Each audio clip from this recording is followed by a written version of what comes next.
பிஸ்மில்லாஹிர் ரஹ்மானிர் ரஹீம். அளவற்ற அருளாளர் நிகரற்ற அன்புடையோன் ஏகவல்ல இறைவனின் தீர்ப்பேரால் ஆரம்பம் செய்கின்றேன். இலங்கையானது பல்சமய மக்கள் வாழக்கூடிய அழகிய ஒரு தீவாகும். அந்த தீவில் கிழக்கு மாகாணத்தில் தமிழ் மக்களும் முஸ்லிம் மக்களும் சிங்கள மக்களும் செறிந்து வாழக்கூடிய ஒரு மாகாணம் கிழக்கு மாகாணம். குறிப்பாக மட்டு நகரில் மட்டக்களப்பு மாவட்டத்தில் இந்த கல்குடா பிரதேசத்தில் தொப்புள்குடி உறவுகளாக முஸ்லிம்களும் தமிழ் மக்களும் இந்து மக்களும் ஒற்றுமையாக வாழக்கூடிய இந்த இடத்தில் இன மத நல்லிணக்கத்துக்காக ஒரு பாரிய முயற்சியை அல்ஹுதா அழைப்பு மையத்தின் தலைவர் சலாஹுத்தீன் மௌலவி அவர்களும் பிள்ளையார் கோவில் ஆலங்குடாவின் பிரதம பூசாரி கோபாலன் ஐயா அவர்களும் எடுத்துக்கொண்ட ஒரு மிக முக்கியமான கூட்டு முயற்சியின் காரணமாக இந்த இடத்தில் எங்களுக்குள் இருக்கக்கூடிய ஐயங்களையும் தெளிவுகளையும் தெளிவுபடுத்தி இருக்கக்கூடிய விரிசல்களை நாங்கள் இல்லாமலாக்கி ஒற்றுமையாக வாழ்வதற்கு இஸ்லாம் பற்றி உங்களுக்குரிய சந்தேகங்களை தெரிந்து கொள்வதற்காக ஏற்பாடு செய்யப்பட்டுள்ள ஒரு நிகழ்ச்சியின் ஒரு பகுதியும், மேலும் இங்கு இருக்கக்கூடிய இளம் சிறார்கள் நாளைய தலைவர்கள், இந்த மாணவர்கள் சிறந்த முறையில் கல்வி கற்று நாட்டுக்கு சிறந்த பிரஜையாக இந்த ஊருக்கு சிறந்த பிரஜையாக சேவை செய்யக்கூடிய ஒரு விதத்தில் வர வேண்டும் என எமது அல்ஹுதா அழைப்பு மையத்தின் தலைவர் அவர்கள் கூறும் பொழுது, இந்த மக்களை தாண்டித்தான் நான் வீட்டுக்கு செல்கிறேன், இவர்களுக்கு ஏதாவது கல்வி ரீதியில் உதவி செய்ய வேண்டும் என்ற ஒரு கோரிக்கையை எங்களிடம் பேசிக்கொண்டிருந்தார். அப்பொழுது நான் புரிந்து கொண்டேன், இந்த மக்கள் ஒற்றுமையாக வாழ்வதற்கு இந்த இடத்தில் வித்துக்கள் போடப்பட்டால் நாளைய தினம் எமது சமூகமும் இந்து மக்கள் சமூகமும் ஒற்றுமையாக வாழ்ந்து இந்த நாட்டின் சிறந்த ஒரு எதிர்காலத்தை ஏற்படுவதற்கு அது ஒரு அடிக்கட்டையாக, அது ஒரு ஊன்றுகோலாக அமையும் என்பதில் எவ்வித சந்தேகமும் இல்லை. அதன் அடிப்படையில் இந்த நிகழ்வை ஆரம்பிக்கும் முகமாக அல்ஹுதா அழைப்பு மையத்தின் நிர்வாகம் சார்பாக தலைவர் அவர்கள் சலாஹுத்தீன் மௌலவி அவர்கள் தற்பொழுது இந்த ஆரம்ப உரையை ஆற்றுவார்கள். எல்லோருக்கும் பொதுவான இறைவனுடைய சாந்தியும் சமாதானமும் வந்திருக்கக்கூடிய நம் அனைவர் மீதும் உண்டாக வேண்டும் என்ற பிரார்த்தனையோடு என்னுடைய உரையை ஆரம்பம் செய்கின்றேன். இந்த நிகழ்ச்சியானது ஐக்கியமாக எல்லோரும் வாழ வேண்டும், எல்லோருக்குமான உரிமைகள் இந்த சமுதாயத்தில் வழங்க வேண்டும், சிந்தனை ரீதியாக அதே போன்று எழுத்து ரீதியாக செயற்பாட்டு ரீதியாக ஒரு ஜனநாயக முறையில் சுதந்திரமான முறையில் இருக்க வேண்டும் என்கின்ற நோக்கோடு இந்த நிகழ்ச்சியை நாம் ஆரம்பம் செய்திருக்கின்றோம். இந்த நிகழ்ச்சியின் வேறு அம்சங்கள் அமைந்திருக்கின்றன. ஒன்று, இந்த நிகழ்ச்சியை நடாத்துகின்ற நாம் உங்களுக்கு மத்தியில் இருக்கக்கூடிய இஸ்லாம் பற்றிய சந்தேகங்கள் நீங்கள் விரும்பிய விதத்தில் விரும்பியவாறு கேட்கப்படுகிற போது நாங்கள் அழகிய முறையில் அன்பாக உங்களுக்கு நாங்கள் பதிலளித்து அதன் மூலம் நீங்கள் தெளிவு பெற்றால் ஒரு புரிந்துணர்வோடு முஸ்லீம் இந்து என்று வேறுபாடு இல்லாமல் ஒரு கருத்தியல் ரீதியாக ஒற்றுமைப்பட்டு ஒற்றுமையோடு வாழ்வதற்கான ஒரு சந்தர்ப்பமாக அமையும் என்பதற்காக வேண்டித்தான் இந்த நிகழ்ச்சி ஆரம்பிக்கப்பட்டிருக்கின்றது என்பது ஒரு நோக்கம். அதே போன்று இருக்கக்கூடிய எமது பகுதியை பொறுத்த மட்டிலே ஏராளமான குறைபாடுகள் காணப்படுகிறது. கல்வி ரீதியாகவும் சரி, வாழ்வாதாரம் ரீதியாகவும் சரி ஏராளமான குறைபாடுகள் இருக்கின்றன. அந்த குறைபாடுகளை நிவர்த்திக்கின்ற ஒரு முகமாக இளம் சிற்றுக்களை தெரிவு செய்து அவர்களுடைய கல்வியினுடைய ஆரம்பத்திற்கு உதவி செய்ய வேண்டும் என்கின்ற ஒரு உயர்ந்த நோக்கத்தோடு எங்களை போன்று சமூகம் சார்ந்து சிந்திக்கக்கூடியவர்களிடத்திலே இந்த குழந்தைகளுக்கான கொப்பிகளை வழங்குவதற்கான ஒரு திட்டத்தினை முன்வைத்து முடியுமான வரைக்கும் அதற்கான பணிகளை செய்து முடித்திருக்கின்றோம். அதனூடாக நீங்கள் அந்த சிறார்கள் கல்வி கற்று ஏற்கனவே கூறியது போன்று இந்த சமூகத்துக்கும் இந்த நாட்டுக்கும் நல்ல பிரஜையாக வர வேண்டும் என்கின்ற ஒரு நோக்கத்திற்காகவும் இந்த நிகழ்ச்சி ஆரம்பிக்கப்பட்டிருக்கின்றது. எனவே இந்த இரண்டு நிகழ்ச்சியும் புரிந்து கொண்டு நாங்கள் சகவாழ்வோடு ஒற்றுமையோடு இந்த இடத்திலிருந்து கலைந்து செல்கின்ற விதமாக இருக்க வேண்டும் என்கின்ற விடயத்தை எல்லோருக்கும் பொதுவான இறைவனிடத்தில் முன்வைத்தவனாக என்னுடைய இந்த தலைமையுரையை நிறைவு செய்கின்றேன். அத்தோடு இந்த நிகழ்ச்சியை நடாத்துவதற்காக வருகை தந்திருக்கக்கூடியவர்களையும் அதே உதவியாக இருந்த பூசாரி அவர்களுக்கும் அதே போன்று சஞ்சீவ் அவர்களுக்கும் இந்த இடத்தில் நான் நன்றியை கூறிக்கொள்கின்றேன். அதே போன்று உங்களையும் இந்த இடத்தில் வரவேற்றனாக என்னுடைய தலைமையை நிறைவு செய்து கொள்கின்றேன். அனைவருக்கும் இந்த சந்தர்ப்பத்தில் மீண்டும் இறைவனுடைய சாந்தியும் சமாதானமும் உண்டாதாக வேண்டிக் கொண்டு விடைபெறுகின்றேன். ஜஸாக்குல்லாஹ் ஹைரா. நன்றி. அடுத்த நிகழ்வாக ஆலங்குளம் பிள்ளையார் கோவிலின் பிரதம பூசாரி கோபாலன் ஐயா அவர்களை ஓரிரு வார்த்தைகள் பிரசங்கிக்குமாறு அன்புடன் கேட்டுக்கொள்கிறேன்.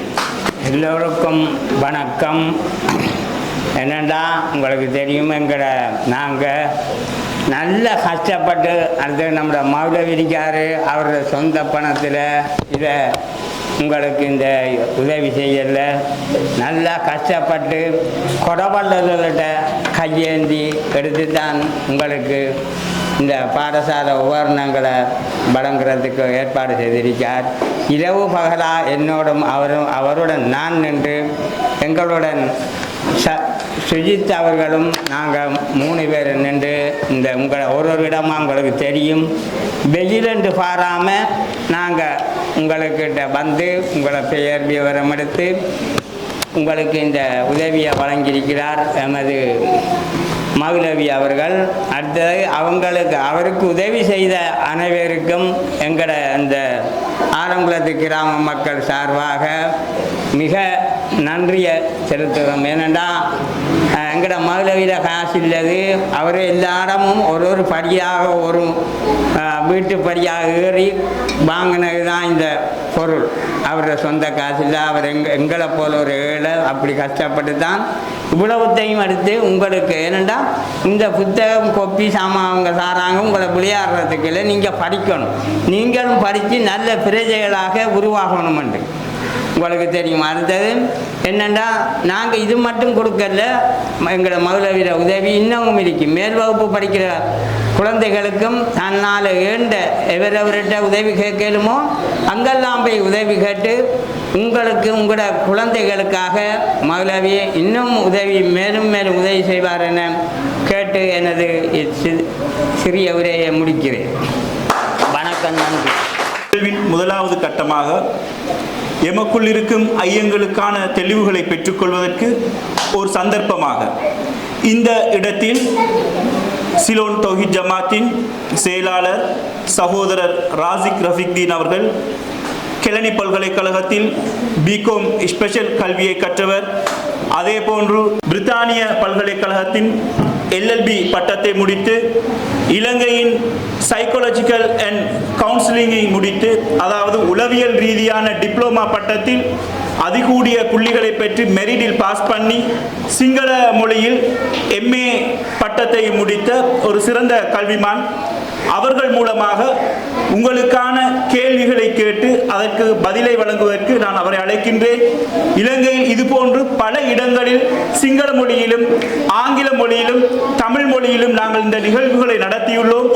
இதன் மூலமாக எமக்குள் இருக்கக்கூடிய கசப்புணர்வுகள் எல்லாம் கலந்து நாம் அனைவரும் ஒற்றுமையாக வாழ வேண்டும் என்ற மேன்மையான ஒரு நோக்கத்தோடு இந்த நிகழ்வு ஆரம்பிக்கப்படுகின்றது.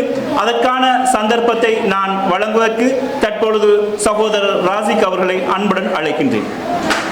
ஏக இறைவனின் திருப்பெயரால் வந்திருக்கக்கூடிய அனைத்து சகோதர சகோதரிகளுக்கும் சிறார்களுக்கும், குறிப்பாக ஆலங்குடா பகுதியில் பிள்ளையார் கோயிலின் மூல கர்த்தாவாக இருக்கக்கூடிய பூசாரி ஐயா அவர்கள் கோபாலன் அவர்களுக்கும் இந்த இடத்திலே ஏக இறைவனின் சாந்தியும் சமாதானமும் நிலவட்டுமாக என்று பிரார்த்தித்தவனாக இந்த நிகழ்ச்சியை நான் ஆரம்பம் செய்கின்றேன். அன்பிற்குரிய சகோதரர்களே, சகோதரிகளே, தாய்மார்களே, நாம் அனைவரும் ஒரே தேசத்தில், ஒரே நாட்டில், ஒரு தாய் பிள்ளைகளாக வாழக்கூடிய,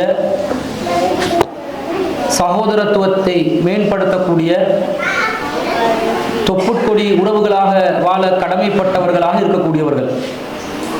நம் மத்தியிலே உண்மையான ஒரு புரிந்துணர்வு, ஒரு நல்லிணக்கம் ஏற்பட வேண்டும் என்று சொன்னால் பேரளவுக்கு நீங்களும் நானும் ஒற்றுமையாக இருக்க வேண்டும் என்று அறிவுரை கூறுவதனால் மாத்திரம் அந்த உண்மையான நல்லிணக்கம் நம் மத்தியிலே ஏற்பட போவதில்லை. அந்த நல்லிணக்கத்துக்கான சரியான அளவுகோல்களை, சரியான அடிப்படைகளை நாம் புரிந்து கொள்ள வேண்டும். நாம் ஒரே நாட்டவர்களாக இருந்தாலும், மொழியால் தமிழ் பேசக்கூடியவர்களாக இருந்தாலும், மத ரீதியாக, மார்க்க ரீதியாக, கொள்கை ரீதியாக வேறுபட்டவர்களாக இருக்கிறோம். அப்ப நாங்கள் பலவிதமான கலாச்சாரங்களை பின்பற்றக்கூடியவர்களாக, பலவிதமான அனுஷ்டானங்களை கடைபிடிக்கக்கூடியவர்களாக இருப்போம். நம் மத்தியில் ஒரு சாரார் உண்ணக்கூடிய உணவு இன்னொரு சாராருக்கு மிகவும் தடை செய்யப்பட்ட ஒரு உணவாக இருக்கும். நம் மத்தியில் இருக்கக்கூடிய ஒரு சாரார் கடவுள் கொள்கையாக ஏற்றிருக்கக்கூடிய ஒரு அம்சம் இன்னொரு சாராருக்கு முற்றிலும் முழுதாக அவர்களுடைய மதத்திலோ மார்க்கத்திலோ தடை செய்யப்பட்டதாக இருக்கும். இத்தகைய கருத்து வேறுபாட்டின் அடிப்படையிலே, கருத்து வேறுபாடுகளுக்கு மத்தியிலே வாழக்கூடிய நாங்கள் ஒற்றுமையாகவும் வாழ வேண்டும் என்று சொன்னால் எப்படிப்பட்ட ஒரு அணுகுமுறை நம் மத்தியிலே வைத்துக் கொள்ள வேண்டும் என்பதில் நாம் மிகவும் கவனமாக இருக்க வேண்டும். அதிலே நமக்கு ஏதாவது ஒரு குறை ஏற்பட்டு விட்டால், நம் மத்தியிலே பிளவுகள் ஏற்பட்டு பரம்பரையாக நாங்கள் அனைவரும் ஓரக்கண்ணால் நம் ஒவ்வொருவரையும் பார்க்கக்கூடிய ஒரு நிலை ஏற்பட்டு விடலாம். அதனுடைய விளைவாகத்தான் இந்த மொழியின் வேற்றுமையால் கடந்த பல தசாப்த காலமாக இந்த நாட்டில் ஒரு யுத்தம் ஏற்பட்டு தமிழ் பேசக்கூடிய ஒரு இனம் அதே தமிழ் பேசக்கூடிய இன்னொரு இனத்தவர்களால் வேறொரு கண்ணால் பார்க்கப்படக்கூடிய நிலை. முஸ்லிம்கள் என்ற வகையில் நாங்களும், இந்துக்கள் என்ற வகையில் நீங்களும் ஒரே மொழி பேசக்கூடியவர்கள். நம் தாய்மொழி தமிழ் மொழி. ஆனால் நம் மத்தியிலே உள்ள ஒற்றுமை, புரிந்துணர்வு பெரிய அளவு, பாரிய அளவு சிதைந்திருந்த ஒரு காலகட்டம் இருந்தது. தற்போதும் அந்த சிதைவுகள் இருக்கலாம். அந்த இடங்களை எல்லாம் நாங்கள் சரி செஞ்சு முன்னோக்கி நாங்கள் நம்முடைய காரியங்களை நகர்த்த வேண்டும் என்று சொன்னால் நாம் சரியான ஒரு புரிந்துணர்வை நம் மத்தியிலே ஏற்படுத்திக் கொள்ள வேண்டும். நான் எந்த நிலைப்பாட்டில் இருக்கிறேன், நீங்க எந்த நிலைப்பாட்டில் இருக்கிறீங்க என்றதை நாங்கள் ஒவ்வொருவரும் புரிந்து கொள்ள வேண்டும். அந்த புரிந்து கொள்வதற்கான ஒரு ஏற்பாடு நிகழ்வாகத்தான் இந்த இஸ்லாமோர் அறிமுகம் இன நல்லிணக்க நிகழ்ச்சி என்று சொல்லி நாங்கள் தலைப்பிட்டு ஒரு நிகழ்ச்சியை நடத்தி வர்றோம். இலங்கையில் பல பாகங்களில், பல பகுதிகளில் இந்த நிகழ்ச்சியை நாங்கள் மிக வெற்றிகரமாக நடத்தி வருகிறோம். சிங்கள மொழியிலும் நடத்துகிறோம், தமிழ் மொழியிலும் நடத்தி வருகிறோம். இஸ்லாம் என்று சொன்னால் என்ன, முஸ்லிம்களாகிய நாங்கள் எப்படிப்பட்ட ஒரு கொள்கை கோட்பாட்டை நாங்கள் கடைபிடிக்கிறோம், நம் மத்தியில் நம்முடைய கலாச்சாரங்கள் என்ன என்றதை நீங்க புரிஞ்சிருக்கணும். இந்துக்கள் என்றால் யாரு, அவர்களுடைய கொள்கை கோட்பாடு என்ன, அந்த கலாச்சாரங்கள் என்ன என்பதை முஸ்லிம்கள் நாங்கள் புரிந்து வைத்திருக்க வேண்டும். இந்த புரிந்துணர்வை நாங்கள் ஒவ்வொருவரும் பரிமாறிக்கொண்டால்தான் பலமான ஒரு ஒற்றுமையை ஏற்படுத்த முடியும். பேரளவுக்கு உங்களை கூப்பிட்டு ஐயா அவர்கள் நம்முடைய தொப்புட்கொடி உறவு உங்களுக்கு கொண்டா நான் இருப்பேன் என்று வாய் சவடால் விடலாம். பிரச்சனை வரும்போது முதலாவது ஓட்டம் எடுத்து ஓடுறவங்க இந்த மாதிரி வாய் சவடால் விடுறவங்க தான். ஒத்துமைண்டா உண்மையான உள்ளத்துல ஒத்துமை வரணும். நான் உங்களை ஒரு சகோதரனா பார்க்கிறேன். ஒரு தாய் நாட்டு மக்கள் என்று தான் எல்லாரும் தேசிய கீதத்தில் படிச்சு கொண்டு இருக்கிறோம்.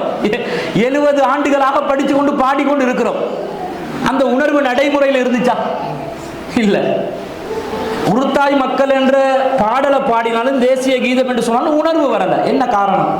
நடைமுறையில் அப்படி ஒரு உணர்வு வர்ற மாதிரி சில யதார்த்தமான விஷயங்களை நாங்கள் புரிந்து கொள்ளணும். அத்தகைய உளப்பூர்வமான யதார்த்தமான நடைமுறை சாத்தியமான சில நிகழ்வுகளை இஸ்லாமிய மார்க்கம் நமக்கு கற்றுத்தருது. நம்முடைய தரப்பிலிருந்து நான் சொல்றேன், இஸ்லாம் என்ற இந்த மார்க்கத்தை பொறுத்தளவுல இது ஒரு மதமாக பார்க்கக்கூடிய ஒன்றல்ல.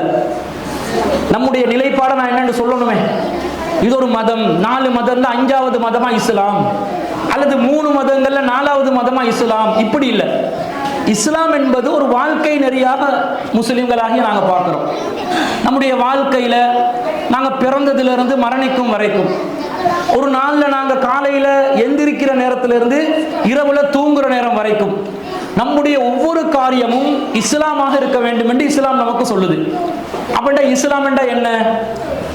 முஸ்லிம்களாகிய நாங்கள் நம்புகிறோம் இந்த அண்ட சலாசாலத்தையும் படைத்து பரிபாலித்து காத்து ஒரு நாள் யுக முடிவு நாளாக ஒரு நாள் ஏற்பட இருக்கிறது. அந்த நாளில் இந்த மொத்த உலகத்தையும் அழிக்கக்கூடிய இறைவன் அந்த ஏக இறைவன். அவன்தான் நம்மளை படைச்சான், அவன்தான் நம்மளை காக்குறான், அவன்தான் நம்மளை அழிப்பான் என்று படைத்தல், காத்தல், அழித்தல் என்ற 3 பண்புகளும் உள்ள இன்னும் பல சிறப்பான ஆற்றல்கள் நிறைந்த மகத்துவம் நிறைந்த ஒரு வல்லன், ஒரு இறைவனாக இருக்கிறான். அவன் ஒரு இறைவன். அவனுக்கு இணை துணை இல்லை, பிள்ளைகள் இல்லை, மனைவி மக்கள் யாருமே இல்லை, அவனுக்கு நிகர யாரும் இல்லை. அந்த இறைவனை மனிதர்கள் யாராலும் கண்களால் பார்த்ததில்லை. நபிகள் நாயகம் என்று நாங்கள் நம்புறோம். முகமது நபி தீர்க்கதரிசிகள்ல கடைசியாக இறுதியாக வந்த ஒரு தீர்க்கதரிசி, இறை தூதர். அந்த இறை தூதர் கூட, நபிகள் நாயகம் கூட இறைவனை கண்களால் பார்த்ததில்லை. காரணம், இறைவனால் படைக்கப்பட்டதாக கருதப்படக்கூடிய சூரியனை ஒரு 10 நிமிடங்களுக்கு தொடர்ச்சியாக பார்ப்பதற்கு நமக்கு சக்தி இல்லை என்று சொன்னார். முற்றிலும் ஒளிமயமான, முற்றிலும் ஆற்றல் நிறைந்த, சர்வ வல்லமை படைத்த இறைவனை நம்முடைய வெற்று கண்களால் பார்ப்பதற்குரிய சக்தி நமக்கு வழங்கப்படவில்லை. ஆனால் அந்த இறைவனுக்கு அழகான ஒரு தோற்றம் இருக்கிறது, அழகான ஒரு வடிவம் இருக்கிறது. அவன் ஆண் பாலை சேர்ந்தவன் அல்ல, பெண் பாலை சேர்ந்தவனும் அல்ல, இரண்டுக்கு இடைப்பட்டதாக பால்கள் சொல்கிறார்களே அந்த பாலையும் சேர்ந்தவன் அல்ல. அவன் கடவுள் பால், தனித்துவமான ஒரு பால், கடவுளாக இருக்கிறான். ஏண்டா ஆண் என்று சொன்னா பெண் கடவுளை தேட வேண்டி வரும், பெண் என்று சொன்னா ஆண் கடவுளை தேட வேண்டி வரும் என்றதனால பெண்ணுக்கு ஆணும் ஆணுக்கு பெண்ணும் துணையாக வந்தா ஒருவனுக்கு துணை தேவைப்படுகின்ற நேரத்தில் கடவுளுக்கே துணையா, கடவுளுக்கே தேவையா என்ற நிலை வரும்போது அந்த கடவுள் பலவீனப்பட்டு விடுவார் என்ற காரணத்தினால் அவனுக்கு மனைவியும் கிடையாது, அவனுக்கு பிள்ளைகளும் கிடையாது. லம் யலித் வலம் யூலத், அவன் பிறக்கவும் இல்லை, பிறரை பெற்றெடுக்கவும் இல்லை என்று ஒரு தத்துவத்தை சொல்லி அவனுக்கு நிகராக யாரையும் ஏற்படுத்த வேண்டாம் இஸ்லாம் சொல்லுது. இந்த கடவுள் மனுஷன் மனுஷனா வாழ்றதுக்கு, ஒரு மனிதன் நேர்மையாக வாழ்வதற்கு, ஒரு மனிதன் சிறந்தவனாக வாழ்வதற்கு, ஒழுக்கச்சீலனாக வாழ்வதற்கு, அறிவாளியாக வாழ்வதற்கு, நல்ல பண்புகள் கொண்டவனாக வாழ்வதற்கு என்னென்ன வாழ்க்கையில் கடைபிடிக்கணுமோ அவற்றை எல்லாம் கட்டளைகளாக தொகுத்து தந்து இந்த கட்டளைப்படி வாழு. நீ எச்சிலை துப்புகிறாயா, யாராவது பக்கத்தில் இருக்கும்போது அவன் முகத்துல துப்பிடாதே. அப்படி துப்பத்தானே செய்யறான். நம்ம மக்கள் யாராவது யோசிக்கிறானா? நாங்க எச்சில துப்ப மாட்டோம், வெத்திலைய சப்பினோம் என்று வைங்களே. பக்கத்துல யார் இருக்கிறா, தெரு அழுக்காகுதா, வீடு அழுக்காகுதா, நம்முடைய முத்தம் அழுக்காகுதா, இதெல்லாம் பார்ப்போமா? ஒரு துப்பு. அப்படி எல்லாமே எந்த ஒரு துப்புரவும் இல்லாத ஒரு சூழ்நிலை இப்படி எல்லாம் பார்க்கிறோமா இல்லையா? அந்த விஷயங்கள்ல கூட நீ எச்சில் துப்புவதாக இருந்தாலும் வலது பக்கத்தில் துப்பி விடாதே, இடது பக்கத்தை பாரு. இடது பக்கத்துல யாராவது இருந்தா அப்பயும் துப்பிடக்கூடாது. மக்களுக்கு தொந்தரவு இல்லாத வகையில தான் நீ எச்சில் துப்புவதை கூட செய்ய வேண்டும். பாதையிலே நீ நடமாடுகிறாயா, மக்களுக்கு தீங்கு தரக்கூடிய ஒரு பொருள் இருந்தால் அந்த பொருளை அகற்றிவிட்டு சென்று விடு. நாங்க பாதையில நடந்து போறோம், ஒரு வாழைப்பழம் தோல் இருக்குது. இதை பார்த்தா நம்மாக்கள் என்ன செய்வான், ஒரு தோல் மூடி இருந்தா அதை நல்லா வழுக்கிற மாதிரி திறந்து வச்சு 3 இடத்துல வச்சுட்டு போவான். 2 காலும் சேர்ந்து வலிக்கு போட்டு வலிக்கு அப்படித்தானே யோசிப்பான். அல்லது தெருவுல ஓரத்துல கிடந்தா நடு ரோட்ல போட்டு போவான். நம்மாக்கள் உஷாரா தான் இருக்கிறான். அடுத்தவனுக்கு வினைய வைக்கிறதுக்கு, அடுத்தவனுக்கு குளிப்பறிக்கிறதுக்கு ரொம்ப ஷார்ப்பா திங்க் பண்ணுவான். இந்த மாதிரி இருந்தால் நீ அகற்றிவிட்டு சென்று விட வேண்டும். இல்லாவிட்டால் நீ கடவுளை நம்பியவன் அல்ல. ஒரு மரமே இருக்குது, அந்த மரம் மனிதனுக்கு பயன் தரக்கூடியது. நபிகள் நாயகம் எந்த அளவுக்கு சொல்றாங்கடா, உலகமே அழிந்து நாசமாக போகிறது என்று ஒரு செய்தி உங்களுக்கு வருகிறது. அந்த செய்தி வரும்பொழுது எல்லாம் என்ன நினைப்பான், நாங்கள் எல்லாரும் குடும்பத்தை காப்பாற்றி கொண்டு ஏதோ ஒரு விதத்தில் பிள்ளை குட்டிகளோட, நம்ம பெண்கள் குறிப்பாக நம்முடைய நகநட்டுகள், புள்ளைய தூக்குறோமோ குட்டியை தூக்குறோமோ, நகநட்டுகளை தூக்கி கொண்டு, டீடை தூக்கி கொண்டு, ஒப்பினியை தூக்கி கொண்டு ஓடணும் கொண்டு யோசிப்போமா இல்லையா? ஏன்? வளவு முக்கியங்க, வளவு நகை முக்கியம். புருஷங்கிட்ட ரொம்ப சண்டை பிடிச்சி கஷ்டப்பட்டு மல்லு கட்டி வாங்கின நகை சுனாமில கடல் பாட்டுக்கு எடுத்துட்டு போக விடலாமா? உசுரே போனாலும் பரவாயில்ல, என்னுடைய நகையை விட்டு கொடுக்க இந்த நிலைமையில இருக்கிறாங்க. நபிகள் நாயகம் என்ன சொல்றாங்கன்னா, உலகம் அழிய போகுதுன்னு ஒரு மெசேஜ் வருது. நீங்க என்ன பண்ணணும் தெரியுமா? அந்த நேரத்துக்குள்ள நகை நட்டை பத்தி யோசிக்காதீங்க, குடும்பத்தை பத்தி யோசிக்க முடியுமா? யோசிக்கிறதுனால எல்லாரும் காப்பாற்ற முடியுமா? முடியாது. அந்த நேரத்தில் கூட நீங்கள் ஒரு மரத்தை நட்டலாமா என்று சிந்தியுங்கள். மரத்தை நட்டுறதா? அதான் உலகம் நாசமா போகுது. என்னத்துக்கு சொல்றாங்கன்னா அவ்வளவு முக்கியம். அவ்வளவு மரம் என்பது மனிதனுக்கு முக்கியம். மனிதன் சுவாசிப்பதற்கு மரங்கள் தேவை. மனிதனுக்கு உணவுக்காக மரம் செடி கொடிகள் தேவை. கண் கவர்ச்சிக்காக மரம் செடி கொடிகள் தேவை. சுற்று சூழல் ஒரு ஆரோக்கியமான ஒரு சூழல் அமைவதற்கு மரச்செடி கொடிகள் தேவை. என்றாலும் அந்த அளவுக்கு இருக்கக்கூடிய ஒரு மரம் கூட நீங்க மனிதர்களுக்கு இடையூறு தரக்கூடியதாக பாதையில் குறுக்க நின்றால் அதை அகற்றி செல்ல வேண்டும். இல்லாவிட்டால் நீங்கள் சுவனத்திற்கு நுழைய முடியாது என்று நபிகள் நாயகம் சொல்றாங்க. அப்படி நம்பினால் தான் நீங்கள் ஒரு இறை விசுவாசி என்றாங்க. இப்படி மனிதனா வாழ்வதற்குரிய வழிகாட்டுதல்களை இஸ்லாம் வழங்கி நீ வாழு. அதோட சேர்த்து நீ என்ன பண்ணு? இறைவனை வணங்கு. இறைவனுக்கு இணை கற்பித்து விடாதே. அவன் ஏக இறைவன், ஏகம் அத்விதயம். அவன் ஒருவன் தான், பல வகையானவன் அல்ல. நான் துஷ்ய ரூபன், அவனுக்கு கண்ணால் பார்க்கக்கூடிய ரூபங்கள் கிடையாது. நான் பத்திம அஸ்தி, அவன் ஒரே ஒரு இறைவன் தான், அவனுக்கு இணை இல்லை என்று எது இந்து வேதங்கள்ல பரம சக்தனை பற்றி, ஓர் இறைவனை பற்றி, ஒரு கடவுளை பற்றி ரிக்வேதங்களிலும் யஜூர் வேதங்களிலும் சாம வேதங்களிலும் அதர்வன வேதங்களிலும் இத்திஹாசங்களிலும் புராணங்களிலும் எது பதிவு செய்யப்பட்டிருக்கிறதோ அந்த கொள்கையை அக்குவேற ஆணிவேராக கொஞ்சமும் மாற்றம் அடையாமல் ஒரே கடவுளை வணங்கணும் என்று வலியுறுத்தி இஸ்லாம் சொல்லுது. நாங்க இறைவனை வணங்குறோம், ஆனா நாங்க உருவம் வைக்க மாட்டோம். வழிபாடு நடத்துவதற்கு ஒரு சிலையை வைக்க மாட்டோம். நாங்க பார்க்கலையே. நாங்க ஒரு சிலை அல்லாண்டு பேர்ல ஒரு சிலையை வைக்கிறோம். வச்ச வேண்டும் வைங்களே, உண்மையிலே நாங்க பார்க்காத இறைவனுக்கு சிலையை வச்சு நாங்க வைக்கிற சிலை அசிங்கமா போச்சுண்டா. உங்களை வந்து பார்க்காமலே ஒருத்தன் ஓவியமா வரைகிறான். உங்களோட மூக்கு நல்ல கிளி மூக்கா இருக்குது, அவன் குரங்கு மூக்க வச்சு விட்டான்டா, உங்களுக்கு கோபம் வருமா இல்லையா? நான் ரொம்ப கிளி மூக்கூட அழகா இருக்கக்கூடிய ஒரு ஆளு நமக்கு குரங்கு மூக்கு வச்சுட்டானே என்று கோபம் வருமா இல்லையா? அப்ப கடவுளை பார்க்காம எப்படி உருவம் கற்பிக்கலாம்? அதனால உருவம் கற்பிக்காத நிலையில் கடவுள் என்ன செய்யணும்? வணங்கணும் என்ற மாதிரி கடவுள் கொள்கையில் ஒரு தனித்துவமான கொள்கையும் கொண்டு, இன்னும் சொல்ல போனால் நீங்கள் இறைவனை வணங்க வேண்டும், இறைவனை நெருங்க வேண்டும். அதற்கு இடைத்தரகர்கள் அவசியமில்லை. எந்த அளவுக்கு நீங்கள் இறைவனை நெருங்கலாம் என்று சொன்னால், நீங்கள் இறைவனை நெருங்குவதற்கு நீங்க பாவி என்ற அந்த மனோநிலையெல்லாம் வச்சுக் கொள்ளாதீங்க. யா இபாதி அல்லதீன அஸ்ரஃபு அலா அன்ஃபுஸிஹிம், தனக்கு தானே அநீதி இழைத்துக் கொண்ட, பாவங்கள் நிறைத்துக் கொண்ட, நிறைய குற்றங்களையும் தவறுகளையும் செய்து கொண்ட அடியார்களே, லா தக்னது மிர் ரஹ்மத்தில்லாஹ், எனது கருணையில் நீங்கள் நம்பிக்கை இழந்து விடாதீர்கள். இன்னல்லாஹ் யக்ஃபிரு துனூப ஜமீஆ, உங்கள் இறைவன் ஏக இறைவன், அனைத்து பாவங்களையும் மன்னிக்க கூடியவன். மனிதன் என்றால் தவறு செய்வான், தவறுக்கு அப்பால் பட்டவன் இறைவன் மாத்திரம்தான். என்னதான் வெள்ளையும் சொல்லையுமா உங்களுக்கு முன்னாடி வந்து நின்றாலும் என்னுடைய உள்ளம் என்ன சொல்லுது, என்னுடைய உட்புறம் என்ன சொல்லுது என்றது எனக்கு மட்டும்தானே தெரியும். நல்ல எங்க கணவன் நல்லவன் தான் என்று 100க்கு 100 யாராவது ஒரு மனைவி சர்டிபிகேட் கொடுப்பீங்களா? ஏன் கணவனா 100க்கு 100? எப்படி? தெரிஞ்ச அளவுக்கு 100க்கு 100, தெரியாத 100க்கு 100, தெரியாத ஒரு உலகம் இருக்கத்தானே செய்யும். நான் பார்க்கிற பார்வையில 100க்கு 100ங்க, ஓகே. என் பார்வையில 24 மணித்தியாலமும் 7 நாட்களும் 365 நாட்களும் என் கண் பார்வை என்ற சிசிடிவிக்குள்ள மட்டும் அவர் இருப்பாரா? நம்பிக்கை வைக்கணும், நம்பிக்கை வைக்க தான் வேணும். நம்பிக்கை வைக்க வானான்னு சொல்லல, யதார்த்தமா 100க்கு 100 வருமானு தான் கேட்கிறேன். அது வாழுங்க, நம்பணும். நம்பாட்டி வாழ முடியாது. கல்லானாலும் கணவன், புல்லானாலும் புருஷன் தான். நம்புங்க, அது இல்ல சொல்றது. என்ன நம்பிக்கை? நம்பிக்கை என்றது வேறங்க. யதார்த்தமா அப்படி இருக்கலாமான்னு கேட்கிறேன்.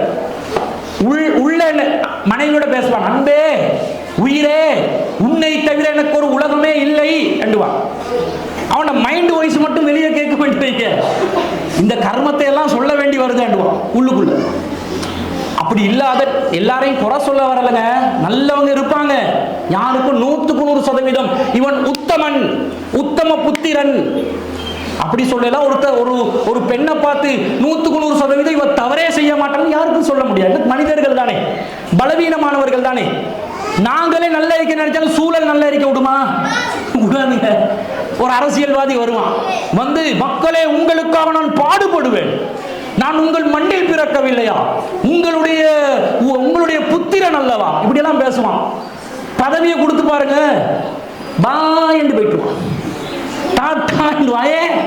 அவன் செய்ய நினைச்சாலும் சுத்தி இருப்ப அல்ல கைகளும் நொல்ல கைகளும் இருக்கும். இந்த அல்ல கையில் நொல்ல கையும் என்ன செய்யும்? செய்ய விடாது. அப்ப மேற்புறத்தால் பார்க்கும் பொழுது நல்லதாக தோன்றினாலும் உட்புறத்தில் தவறுகள் நிகழலாம். இதற்கெல்லாம் அப்பால் பட்டவனாக இறைவனை நாங்கள் நம்பி இருக்கணும் என்றதனால மனிதர்கள் பாவிகளாக இருப்பதற்கு 1% பாவியா இருப்பதற்கு வாய்ப்பு இருக்கிறதுனால அந்த பாவங்களை மன்னிப்பதற்கு இறைவன் தயாராக இருக்கிறான் என்ற ஒரு நிலையில ஒரு வாழ்க்கை நிறைய இஸ்லாம் சொல்லுது. இதை முஸ்லிம்களாகி நாங்கள் கடைபிடிக்கிறோம். இதனாலதான் நமக்கு உருவ வழிபாடு இல்லை. நம்ம பள்ளிவாசல்ல நீங்க உருவ வழிபாடை பார்க்க மாட்டீங்க. அதுக்காக கடவுள் உருவம் இல்லாத ஒரு சூனியம் என்ற அர்த்தம் இல்லை, யாரும் பார்த்ததில்லை என்ற ஒரு இதே மாதிரி ஒரு கடவுள் கொள்கை சொல்றதோட இந்த கடவுள் கொள்கைக்கு மாற்றமான கொள்கைகளை கடைபிடிக்கக்கூடியவர்கள் தவறில் இருக்கிறார்கள், அவர்கள் பாவமான காரியத்தில் ஈடுபடுகிறார்கள் என்று இஸ்லாம் நம்புது. ஆனால் அந்த மக்களுடன் எப்படி வாழ சொல்லுது தெரியுமா? மிக அற்புதமான ஒரு வாழ்க்கை. பொதுவாக எல்லா மதங்களையும் மனிதர்களோ மனிதாபிமானத்தோட நடந்துக்கோங்கன்னு சொல்லுவாங்க, அப்படித்தானே? கருணையோட நீங்க நடங்க, மனிதர்களுக்கு உதவி செய்யுங்க, அன்பா நடந்துக்கோங்கன்னு சொல்லும்.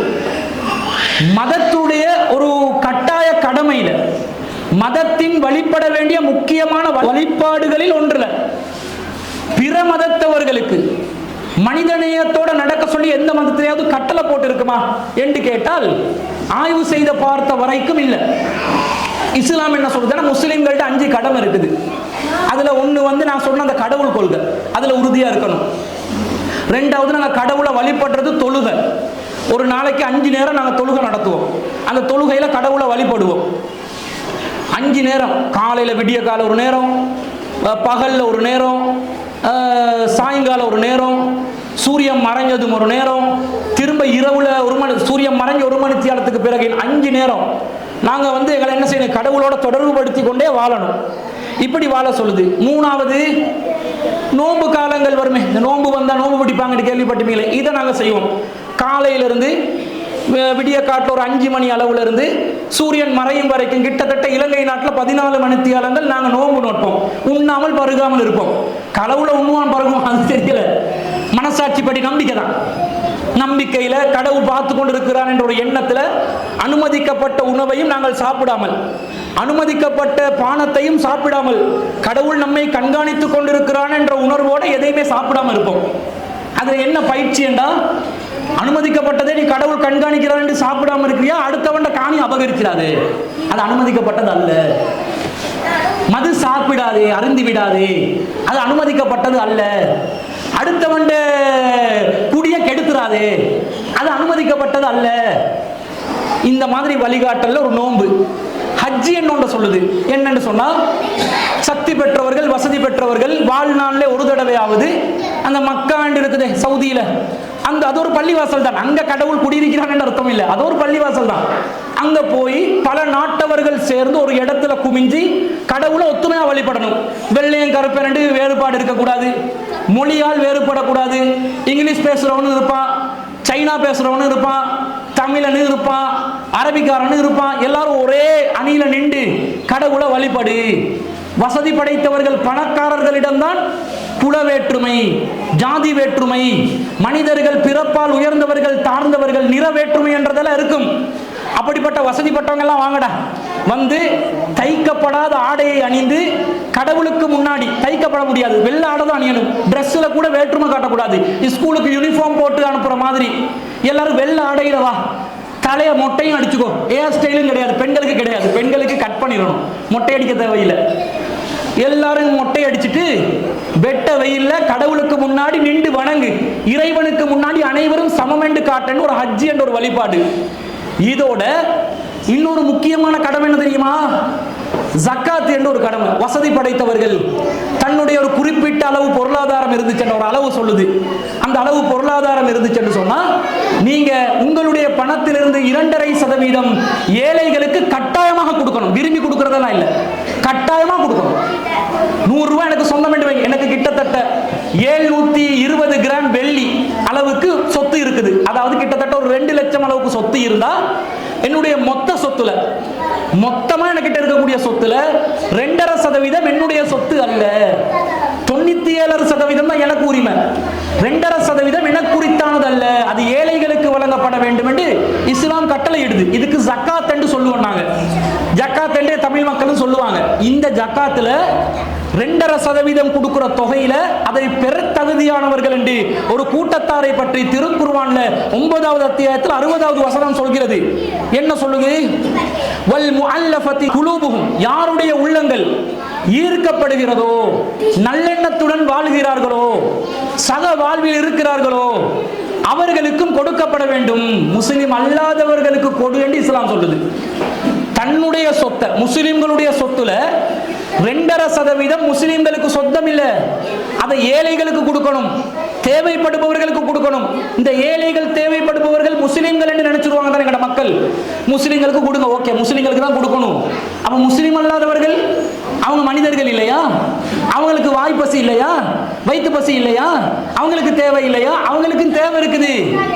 எனவே அதை பெற தகுதி பெற்ற கூட்டத்தில் ஒரு கூட்டம் முஸ்லிம் அல்லாதவர்கள் என்று இஸ்லாம் கட்டளை போடு. நான் விரும்பியோ விரும்பலையோ கொடுக்கணும். முஸ்லிம் சொத்தை முஸ்லிம் அல்லாதவனுக்கு கொடுக்கிறதா? இப்படி எனக்கு யோசிக்கல. யோசித்தா நான் இறைவனை விசுவாசித்தவனே அல்ல என்று இஸ்லாம் சொல்லுது. இப்படி எங்கேயாவது ஒரு மதத்துல மத கடமையாக நீங்க கொடுக்கக்கூடிய நிதிய பொருளாதாரத்தை முஸ்லிம் அல்லாதவனுக்கு கொடு வேறு மதங்கள் சொல்லுமா? அல்லது உங்களோட இந்து அல்லாத ஒருத்தருக்கு நீங்க கட்டாயமா கொடுக்கணும் அப்படி மத ரீதியா சொல்லாது. அவங்க மனசாட்சிப்படி சொல்லுவாங்க. கேள்வி கேட்கும் போது சொல்லு சொல்லு. சரி சரி. அப்ப எல்லா மதங்களும் என்ன சொல்லுமெண்டா, நீங்க விரும்பி செய்யுங்க, கட்டாயப்படுத்திச்சா? இதுதான் கேள்வி. விரும்பி செய்யறதுங்க, உதவி செய் என்று சொன்னா உதவி செய்யாவிடின் நீ பாவியாக கருதப்படும். இப்படியா? இஸ்லாம் என்ன சொல்றது தெரியுமா? கட்டாயம் செய்யணும் நீ, இதான் விஷயம். அப்ப கட்டாயம் செய்ய வலியுறுத்தி சென்று சொன்னா இஸ்லாம் மனிதநேயத்துக்கு அப்பால் பட்டதெண்டோ, இஸ்லாம் என்றாலே ஒரு கடும் போக்குவாதிகள் என்றோ, இஸ்லாம் என்றோ சமய நல்லிணக்கத்தை விரும்பாதவங்கள் என்றோ கருதி விடாதீர்கள். முஸ்லிம்கள் மனசார விரும்பி கட்டாய கடமைகளில் ஒன்றாக இந்த தொகையை கொடுக்கணும் என்று இஸ்லாம் வலியுறுத்துது.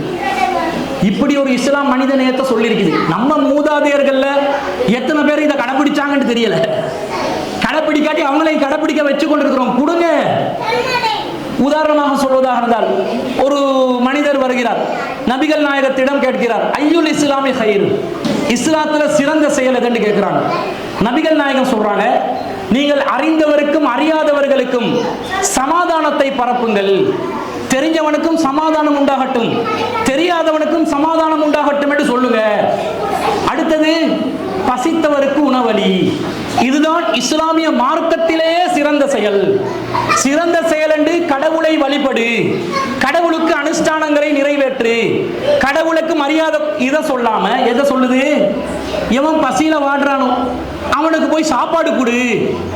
அப்ப பசித்தவன் என்று சொல்லிக்கே தவிர பசித்த முஸ்லிமுக்கு கூட சொல்லல. இஸ்லாம் வலியுறுத்துது. எல்லா மதங்களும் நல்லதை செய்ய சொல்லும். அதுல யாருக்காவது மாற்று கருத்துக்கிட்டா? மதங்கள் நீ நல்லா இருக்கிற குடும்பத்தை பிரிச்சு வான்னு சொல்லுமா? எந்த மதமும் சொல்லாது. சமாதானப்படுத்து, நல்லதை பண்ணு, இப்படி சொல்லும். இது பொது அறிவுரைகள். வித்தியாசம் என்னடா, நீங்க கேள்விப்பட்டிருப்பீங்க, இஸ்லாத்துல நிறைய கட்டளைகள் இருக்குதாமே, நிறைய சட்டம் போடுறாங்களாமே, கேள்விப்பட்டிருக்கிறீங்களா? அந்த சட்டங்களாக வரும். செஞ்சே ஆகணும். எப்படி செஞ்சே ஆகணும்? முஸ்லிம் அல்லாதவன் பசியில் இருக்கிறானா, கூப்பிட்டு சாப்பாடு கொடுத்தே ஆகணும். இந்த கொடுத்தே ஆகணும் என்ற வலியுறுத்தல் இருக்குது. இதுல தான் நாங்க பிரமிக்கிறோம். அதான் கொடுத்தே ஆகணும் என்றது கடவுளை நெருங்குறதுக்குரிய வழியை இஸ்லாத்துல சிறந்த செயல் என்று சொல்லும் என்று பார்த்தா, ஏழைக்கு உணவளிக்க சொல்லுதே. பூமியில் உள்ளவர்களுக்கு கருணை காட்டாதவனுக்கு கடவுள் வானத்தில் உள்ளவன் கருணை காட்ட மாட்டான். கருணை காட்டு. அன்பு காட்டுறது அந்தந்த இனத்துக்கு காட்டுவான். அன்பு கருணை காட்டுறது தண்டை இனத்துக்கு மட்டும் இல்ல, எல்லோருக்கும் கருணை காட்டு என்று இஸ்லாம் சொல்லுது. நபிகள் நாயகம் அவர்கள் எந்த அளவுக்கு நபிகள் நாயகம் என்றா, அவர் பெரிய ஒரு ஆட்சியாளர், ஹிட்லரை போல இருந்தாரோ, பெரிய வாட்களை சுமந்து இருந்தாரோ, பெரிய தோப்புகளை அணிந்து கொண்டு ஜுப்பாக்களை அணிந்து கொண்டு தன்னை விட ஒரு 2-3 மடங்குக்கு புடவையால் தன்னை சுத்தி கொண்டு இருந்த ஒரு முனிவரோ என்று யாரும் நினைக்கலாம். அப்படி அல்ல, அவர் ஆட்சி தலைவராக இருந்தார். அந்த காலத்தில் அவர் உலகத்திலே 1/3 பகுதி பூமிக்கு ஒரு ஜனாதிபதியாக இருந்தார். ஹெர்குலிஸ் மன்னனை விட, கெஸ்ரோ மன்னனை விட, ரோமாபுரி மன்னர்களை விட மிகப்பெரிய ஒரு பிரம்மாண்டமான ஆட்சிக்கு சொந்தக்காரராக இருந்தார். ஆனால் அவர் எளிமையா வாழ்ந்தார், ரொம்ப கஷ்டத்தோட வாழ்ந்தாரு, பொதுமக்களுடைய காசுல கை வைக்காம வாழ்ந்தாரு, நேர்மையா வாழ்ந்தாரு. அவருடைய வீட்டில் 3 மாதங்களுக்கு அடுப்பு எரியாது என்று அவருடைய துணைவியர் சொல்கிறார்கள். 3 மாதங்களுக்கு அடுப்பு எரியாது. அப்ப என்ன சாப்பிட்டீங்கன்னு கேட்டதுக்கு, அஸ்வதைன் 2 கருப்பு நிறத்திலான உணவுகளை சாப்பிட்டோம். என்ன 2 கருப்பு உணவு? ஒன்று பேரித்தம்பழம், அடுத்தது தண்ணி. தண்ணிக்கு அரபுகள் கருப்பு என்று சொல்லுவாங்க நிறத்தை. தண்ணியை வச்சு சாப்பிடுவோம், பேரிச்சம்பழத்தை சாப்பிடுவோம், இதுதான் நம்முடைய உணவு. அப்படி 3 மாதங்களுக்கு ஒரு முறை அடுப்பு எரிந்தாலும் அது 3 நாட்களுக்கு தொடர்ச்சியாக எரியாது. அவ்வளவு வறுமை. நபிகள் நாயகம் சல்லாடையை பார்த்ததில்லை, தோல் நீக்கப்பட்ட கோதுமையை பார்த்ததில்லை. நபிகள் நாயகத்தின் வீட்டில் விளக்கு இருந்ததில்லை, வீட்டுக்கு வாசக்கதவு இருந்ததில்லை. இரவு நேரத்தில் வீடை மறைப்பதற்காக ஒரு பாயை பயன்படுத்திக் கொள்வார்கள். தலையணையாக மரத்தினுடைய இலை கொலைகளை சுற்றி வைத்துக் கொண்டு, ஒரு துணியால் சுற்றி வைத்துக் கொண்டு அதை தான் தன்னுடைய தலைக்கு சாய்மானமாக வைத்துக் கொள்வார்கள். நபிகள் நாயகத்தின் தோழர்கள் எல்லாம் அதை பார்த்து, ஹிர்கல் மன்னர்கள் எல்லாம் பிரம்மாண்டமான அரியணைகளில் வாழ்ந்து கொண்டிருக்கிறார்கள், அரண்மனைகளில் வாழ்ந்து கொண்டிருக்கிறார்கள், நீங்கள் அவர்களை சாப்பிட்டு விழுங்கக்கூடிய ஒரு பிரம்மாண்டமான ஆட்சிக்கு சொந்தக்காரர்களாக இருக்கிறீர்கள். இந்த நிலையில் இப்படிப்பட்ட தெரிவு செய்யப்பட்ட ஒரு வறுமை உங்களுக்கு தேவையா என்று கேட்கின்ற நேரத்தில் நபிகள் நாயகம் என்ன சொன்னாங்க தெரியுமா? நானும் இந்த உலகத்துக்கும் உள்ள தொடர்பு என்ன தெரியுமா? ஒரு வழிபோக்கனை போல ஓய்வெடுக்கிறதுக்கு ஒரு அம்பலத்தில் வந்து தங்கி இருக்கிறோம், அவ்வளவுதான். இந்த உலகம் நிரந்தரமானதல்ல. நமக்கு நிரந்தர உலகம் மரணத்துக்கு பிறகு நிகழக்கூடிய அந்த மறு உலகத்தில் உண்மையான வாழ்வு, நிரந்தரமான வாழ்வு இருக்கிறது. அதற்காகத்தான் நான் எதிர்பார்த்து கொண்டிருக்கிறேன் என்று நபிகள் நாயகம் சொன்னார்கள். இந்த நபிகள் நாயகம் பெரிய ஆட்சியாளர், சொகுசா வாழல, வறுமை இருந்ததனால தன்னுடைய ஆட்சிக்கு கீழே சிறுபான்மை இனத்தவர்களாக வாழ்ந்த யூதர்கள் இன்று காசாவிலே முஸ்லிம்களை படுகொலை செய்து கொண்டிருக்கிறார்களே, முஸ்லிம்களுக்கு அநியாயம் இழைத்துக் கொண்டிருக்கிறார்களே, முஸ்லிம்கள் அவர்களுக்கு அடைக்கலம் கொடுத்த நாட்டிலே 5% நிலத்துக்கு அடைக்கலம் கொடுக்கிறாங்க. 40ஆம் ஆண்டுகள்ல இன்னைக்கு அடைக்கலம் கொடுத்த முஸ்லிம்களுக்கு 5% நிலமும் வச்சில்ல, ஆக்கிரமிப்பு. இவ்வளவு பெரிய ஒரு ஆக்கிரமிப்பை செய்து முஸ்லிம்களுக்கு அநீதி இழைத்துக் கொண்டிருக்கக்கூடிய யூத இனத்தவர்கள் அந்த காலத்தில் நபிகள் நாயகத்தின் ஆட்சிக்கு கீழே சிறுபான்மையாக வாழ்ந்தார்கள். அவர்களுடைய ஒரு மனிதரிடம் நபிகள் நாயகம் கடன் வாங்கியிருந்தார். கடன் என்ன கடன் தெரியுமா? அவர் ஒரு ஆட்சி தலைவர் என்றதுனால போர்க்கவச ஆடைகள் இருந்தன. அந்த ஒரு போர்க்கவச ஆடையை அடமான பொருளாக கொடுத்து ஒரு குறிப்பிட்ட அளவுல கோதுமையை கடனாக வாங்கியிருக்கிறார் சாப்பாடுக்காக. அதை அடைக்க முடியாத நிலையிலே அவர் மரணம் அடைந்திருக்கிறார் என்று செய்திகளை அறிவிக்கிறார்கள். அப்ப எந்த அளவுக்கு தன்னுடைய ஆட்சியில தான் அதிகாரம் படைத்தவராக இருந்தும் தனக்கு கீழே முஸ்லிம் அல்லாத ஒருவரை சுதந்திரமாக வசதியானவராக வாழ்வதற்கு வழி அமைத்து வைத்திருந்தார் என்றதை பாருங்க. பொதுவா எப்பவுமே தத்துவம் பேசுவான். எப்ப தெரியுமா? வயிற்று பசியில தத்துவம் பேசுவான். வயிற்று பசி என்று வைங்களே, உலகத்தில் உள்ள நியாயம் எல்லாம் பேசுவான். நாங்கள் ஏழைகள், எங்களை பார்ப்பதற்கு யாரும் இல்லை, மக்கள் அப்படி இருக்கிறார்கள், இப்படியெல்லாம் பேசுவான். அந்த ஆளுக்கு இறைவன் வசதியை கொடுத்தான்னு வைங்க, அதுக்கப்புறம் அவன் பேச ஆரம்பிப்பான். So what is your opinion? Yeah, yes, communication, constitution, bus station, இப்படிலாம் பேசுவான். கோட்டி ஸ்டேஷன் பேசுவான். எப்ப வசதி வந்தோடனே தெரியாத இங்கிலீஷ் எல்லாம் கஷ்டப்பட்டு பேச ஆரம்பிப்பான். அந்த நேரத்தில் தத்துவம் விளங்காது. காசை கூட்டிக் கொள்ளணும் வழி என்ன, அதை மட்டும் யோசிப்பான். அதிகாரம் கிடைச்ச நேரத்தில் ஓட்டுக்கு பிச்சை கேட்டு வருவான். நல்ல கண் முன்னாடி பார்க்குறோம், ஓட்டுக்கு பிச்சை கேட்டு வருவான். அம்மாவே, அத்தாவே, நீ தான் ஓட்டு போடணும், ஓட்டு போட்டு பாரு, இந்த பூமி சொர்க்கமாக்கி காட்டுறோம், நமக்கு சொர்க்கமே நம்முடைய பூமி என்று வந்துடும், மறு உலகத்துக்கெல்லாம் நீ தவம் புரிய தேவையில்ல, இந்த ஊரை எப்படி மாத்தி காட்டுறேன்னு பாருன்னு சொல்லி ஓட்டுக்கு பிச்சை கேட்டு அலையக்கூடியவர்கள் எல்லாம் ஓட்டுல ஜெயித்து உள்ளூராட்சி சபையில, மாகாண சபையில, பாராளுமன்றத்தில் ஜனாதிபதியாக மாறின பிறகு யாராவது வந்து ஐயா இந்த வேலை நீ யாரியா போயா, எப்ப பார்த்தாலும் நொய் நொய் நொய் நொய் நொய் நொய், எப்ப பார்த்தாலும் அதை பண்ணு இதை பண்ணு, ஓ ரோட்டு வேலை பார்க்கறதா எனக்கு வேலை, எத்தனை அதுக்கு தான் உன்னை அனுப்பி இருக்கிறோம் பாராளுமன்றத்துக்கு, அதுக்கு தான் உன்னை உள்ளூராட்சி சபைக்கு அனுப்பி இருக்கிறோம், அதுக்கு தான் உன்னை மாகாண சபைக்கு அனுப்பி இருக்கிறோம்னு கேட்டா அடிச்சு துரத்துவான். பார் லைசன்ஸ் எடுக்கிறதுக்கு அவன் போட்டி போடுறானே தவிர அவனுக்கு கிடைக்க வேண்டிய வாகன பெர்மிட்டுக்காக போட்டி போடுறான். இன்னும் சொல்ல போனால் ஒவ்வொரு பகுதியிலும் போதையற்ற பகுதிகளில் போதையை பரப்புவதற்கும் விற்பனை செய்வதற்கும் இந்த போதை மூலமாக மக்களை வழிகெடுப்பதற்கும் மூலகர்த்தாவாகவே அந்த ஆள் தான் இருப்பான். ஆனால் நபிகள் நாயகம் ஆட்சி அதிகாரம் இருந்துச்சு, பலம் இருந்துச்சு, தானும் எளிமையான ஒரு வாழ்க்கையை வாழ்ந்து பிற மதத்தவர்களுக்கு கண்ணியம் கொடுத்து மதிப்பு கொடுத்து அவங்களோட கண்ணியமாக நடந்த ஒரு தீர்க்கதரிசியாக நாங்கள் பார்க்கிறோம். இப்படி இஸ்லாமிய மார்க்கம் சொல்லுது. அப்ப வழிபாட்டுல இந்த மாதிரி ஒரு முறை, நடைமுறையில் மக்களோடு நடக்கும் போது இப்படி ஒரு முறை, மனிதநேயத்தை கடைபிடிக்கிற ஒரு முறை. இன்னும் சொல்ல போனால் நபிகள் நாயகம் மிக முக்கியமான ஒரு வழிகாட்டுதலை நமக்கு சொல்லி தந்தார்கள். எப்பயுமே நீங்கள் தீர்ப்பு வழங்கும் பொழுது நியாயமா தீர்ப்பு வழங்குங்கள், நியாயமாக நீங்கள் நடந்து கொள்ளுங்கள்.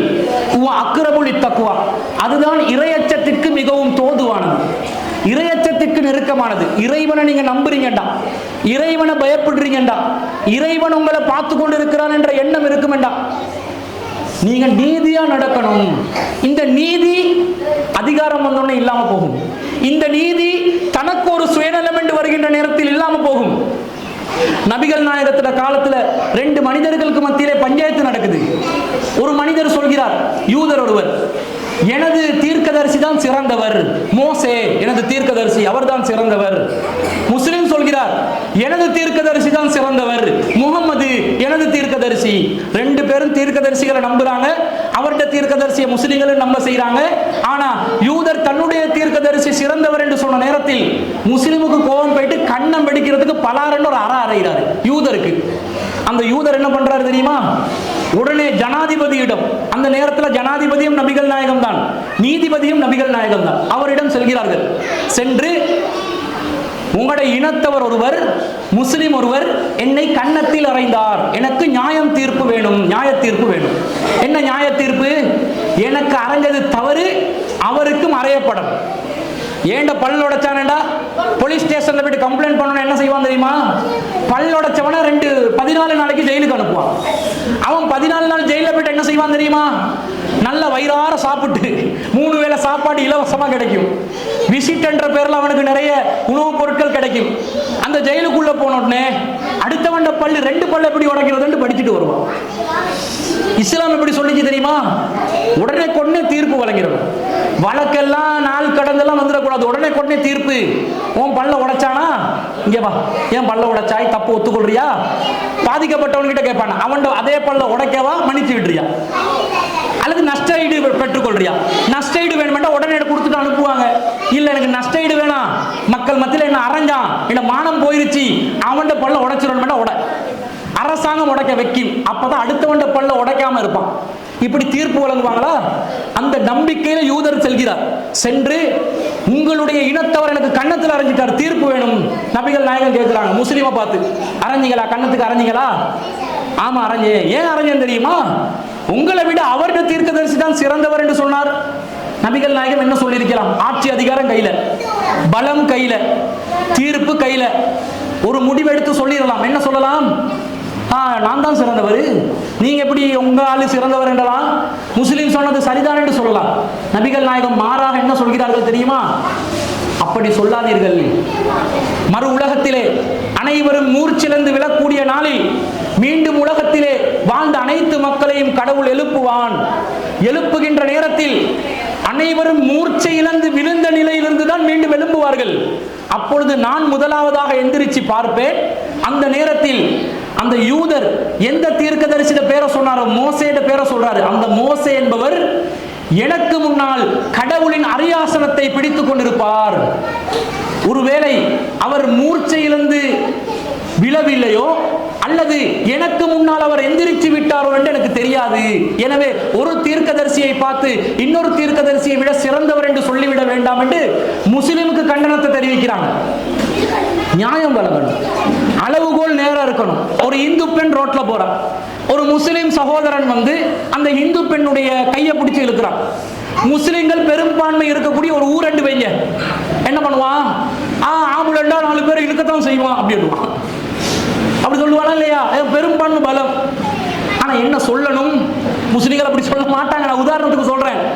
பெரும்பாலானவர்கள் இருக்கும்போது இப்படி வரும் வாய்க்கு, அநியாயத்துக்கு வக்காலத்து வாங்குவாங்க. ஆனா எப்படி சொல்லணும் தெரியுமா?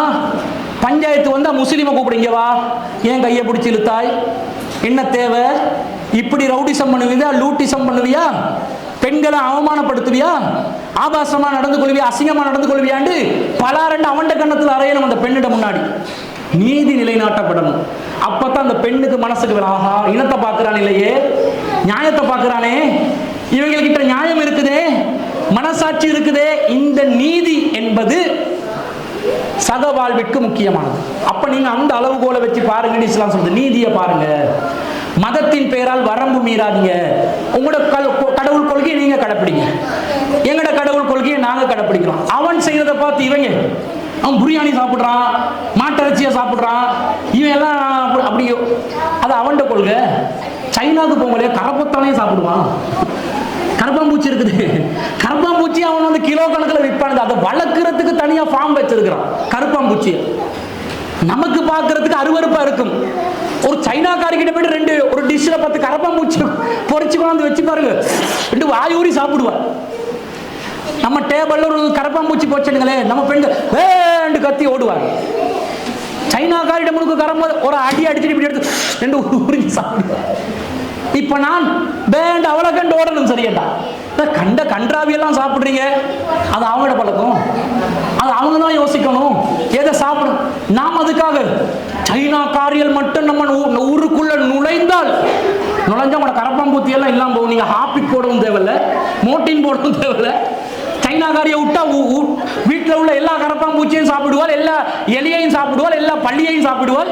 உங்களுக்கு எந்த 10 விதமான கிருமிகள் இருந்து உங்களுக்கு பாதுகாப்பு தான் கிடைக்கும்.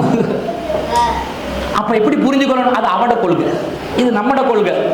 அவட கொள்கைன்றதுனால நான் அவருக்கு கரப்பாம்பூச்சியை கொண்டு வச்சிடக்கூடாது. சாப்பிட ஒத்தன் சொல்லுவான், குடிப்பது என்னுடைய கொள்கை, குடியை கெடுக்கும் என்பது என்னுடைய கொள்கைன்னு நாங்க சொல்லணும். என்னுடைய கொள்கை குடியை கெடுக்கும், உன்னுடைய கொள்கை குடிப்பதுதான் சரி. நான் குடிக்க மாட்டேன், நீ குடிக்கும் போது விஸ்கி வேணுமா, பிராண்டி வேணுமா, பியர் வேணுமா, நான் சப்ளை பண்ணலாமா? சப்ளை பண்ணக்கூடாது. நானே குடிப்பது குடியை கெடுக்கும் என்ற அந்த கொள்கையில நான் உறுதியா இருக்கணும். உனக்கு குடிக்க கொடுக்க மாட்டேன். உனக்கு நான் தண்ணீர் தருவேன், பாயாசம் தருவேன், பால் மோறு தருவேன். இத கேளு, பியர் கேட்காது. பியர் கேட்டா செருப்பு பியும், இப்படி சொல்லணுமா? இதுதான் கொள்கை உறுதி. நான் அவனுக்கு திணிக்கவும் கூடாது, அதே நேரத்தில் ஒத்து ஊதவும் கூடாது. இப்படி ஒரு நடுநிலைமையான ஒரு சமநிலை பேணக்கூடிய ஒரு சகோதரத்துவத்தை பேணுமாறு, நல்லிணக்கத்தை பேணுமாறு இஸ்லாம் சொல்லுது. இப்படி பல நடைமுறைக்கு சாத்தியமான நல்லிணக்க வழிகளை சொல்வதனால்தான் உலகம் எங்கும் இஸ்லாம் பரவி கிடக்குது. உலகத்துல நடைமுறை மார்க்கங்கள்ல மார்க்க ரீதியாகவே மார்க்கத்தை கடைப்பிடிக்கக்கூடிய அதிகமான மக்கள் முஸ்லிம்கள் தான் என்று பியூ என்ற ஒரு ஆய்வு நிறுவனம் சொல்லுது. ஏன் தெரியுமா? எங்களோட வாழ்க்கையில இது பிராக்டிஸ்ல இருக்குது. வெள்ளிக்கிழமை பாருங்க, முஸ்லிம்கள் கண்டிப்பா பள்ளிக்கு போவாங்க, தெரு பொறுக்கி கூட போவான். வாரத்தில் ஒரு நாள் ஜுப்பா முஸ்லிமா சார் இருப்போம்னு போவான். ஏன்? இஸ்லாம் வந்து அவனை நடைமுறைப்படுத்த சொல்லி தூண்டி இந்த வேலையை செய். அவன் தூண்டப்பட்டு என்ன செய்வான்? நல்ல ஒரு மனிதனாக மாறக்கூடிய ஒரு சூழ்நிலை உருவாக்குது. இந்த மாதிரி ஒரு நடைமுறை நிறைந்த, மனிதநேயம் நிறைந்த, சகவாழ்வு நிறைந்த, அதே நேரத்தில் தன்வசம் இருக்கக்கூடிய தனித்துவமான கொள்கையை பாதுகாக்கக்கூடிய ஒரு நல்லிணக்கத்தை இஸ்லாம் சொல்லுது. இப்ப இந்த உரையை நிகழ்த்தும் பொழுது சில பேர் சந்தேகம் வருது தானே, நீங்க சொல்ற மாதிரி அப்படியேண்டா இல்ல இப்படி இருக்கத்தான் செய்து என்ற மாதிரி வருது தானே. அந்த மாதிரி சந்தேகங்களை நீங்க என்ன செய்யலாம்? இப்ப அடுக்கடுக்கா வைக்கலாம். நீங்க இஸ்லாத்துல இப்படி சொல்லியிருக்கிறாமே, இது நிலப்பாடு என்ன? இது நீங்க செய்யறது சரியா? இது முட்டாள்தனமான காரியம் இல்லையா? இப்படி நீங்களும் தொப்பி போட்டு அடுத்தவனுக்கும் தொப்பியை போட வைக்கிறீங்களே, இது சரியா? இது மாதிரி கேள்விகள் கேட்டா எங்களோட நிலைப்பாட்டில் இருந்து மார்க்கம் இதை சொல்லுது, நம்ம சமூகத்தில் இப்படி நடக்குது, சமூகத்தை தவிர நாங்கள் திருத்திட்டு வர்றோம், அல்லது நீங்க புரிஞ்சு கொண்டது தவறு, நாங்க இப்படிதான் பண்றோம், இந்த நோக்கத்துக்கு தான் பண்றோம் நாங்கள் பதில் சொல்லுவோம். அப்படி சந்தேகங்கள் இருந்தால் கேட்கலாம். அந்த கேள்விகளுக்கான வாய்ப்புகளை உங்களுக்கு தந்து எனது அறிமுக உரையை நிறைவு செய்து கொள்கிறேன். உங்களுக்கான வாய்ப்பு இப்ப. உங்களோட மதத்துல ஆண்கள் தங்கம் அணியக்கூடாதுன்னு சொல்றாங்க, அது ஏன்? அதோட காரணம் என்ன? சரி, சகோதரியுடைய பேர் அஜேந்தினி. அஜேந்தினி. அஜேந்தினி சகோதரி என்ன கேட்கிறாங்கன்னா, இஸ்லாத்துல தங்கம் அணியக்கூடாது ஆண்களுக்கு சொல்லுது, அதுக்கு காரணம் என்னன்னு கேட்கிறாங்க. பொதுவாக இந்த தங்கம் என்பது நாங்கள் பயன்படுத்தி கொள்ளலாம், ஒரு முக்கியமான பெருமதியான ஒரு பொருள். உலகத்தில் நாங்கள் காசு பணத்தை விட இன்னைக்கு ரூபா நோட்டுக்கெல்லாம் வச்சிருக்கிறோமே, இதை விட காலத்தில் மக்கள் என்ன பயன்படுத்தினாங்க? தங்க நாணயங்களை தான் பயன்படுத்தினாங்க. அப்ப தங்க நாணயங்கள் பயன்படுத்துறது, தங்கத்தை சேமித்து வைப்பது, ஆபரணங்களாக அணிந்து கொள்வதெல்லாம் பண்டைய காலத்தில் என்ன செஞ்சிருக்கிறாங்கன்னா அது ஒரு முக்கியமான காரியமா செஞ்சு வந்திருக்கிறாங்க. ஆனா இஸ்லாம் என்ன சொல்லிச்சுன்னா, பெண்கள் நீங்க அணிஞ்சு கொள்ளலாம், தங்கத்தை அணிஞ்சு கொள்ளுங்க, ஆபரணங்களா பயன்படுத்தி கொள்ளுங்க, வெளிப்படுத்தலாம், அந்த அலங்காரத்தை வெளிப்படுத்தலாம். ஆனா உங்களுடைய கணவன் முன்னாடி, ஊர் உலகத்துக்கு அல்ல, கணவன் முன்னாடி அந்த அலங்காரத்தை வெளிப்படுத்தலாம். ஆண்கள் அதை அணிய வேணாம், அதை விட்டு விலகி கொள்ளுங்க என்று இஸ்லாம் சொல்லுது. இதுக்கு இதுதான் காரணம் என்று நேரடியா வரல, மார்க்க ரீதியான விஷயங்களை நாங்க தான் அதை ஆய்வு செஞ்சு புரிஞ்சு கொள்ளணும். அதுக்கு பலவிதமான காரணங்கள் நாங்கள் ஆய்வு செய்யும் போது விளங்குது. முதலாவது, இந்த தங்கம் என்ற மெட்டீரியல் இருக்குது தானே, இந்த மெட்டீரியலுடைய ஒரு தன்மையை நீங்க புரிஞ்சுக்கணும். இந்த மெட்டீரியலுடைய தன்மை என்னன்னு சொன்னா, சூட தணிக்கக்கூடிய தன்மை இருக்குது தங்கத்துக்கு. பெண்கள் குளிரா இருக்கணும், ஆண்கள் சூடா இருக்கணும். உடம்பு ஹீட்டை சொல்றேன், கோபத்தை இல்லை.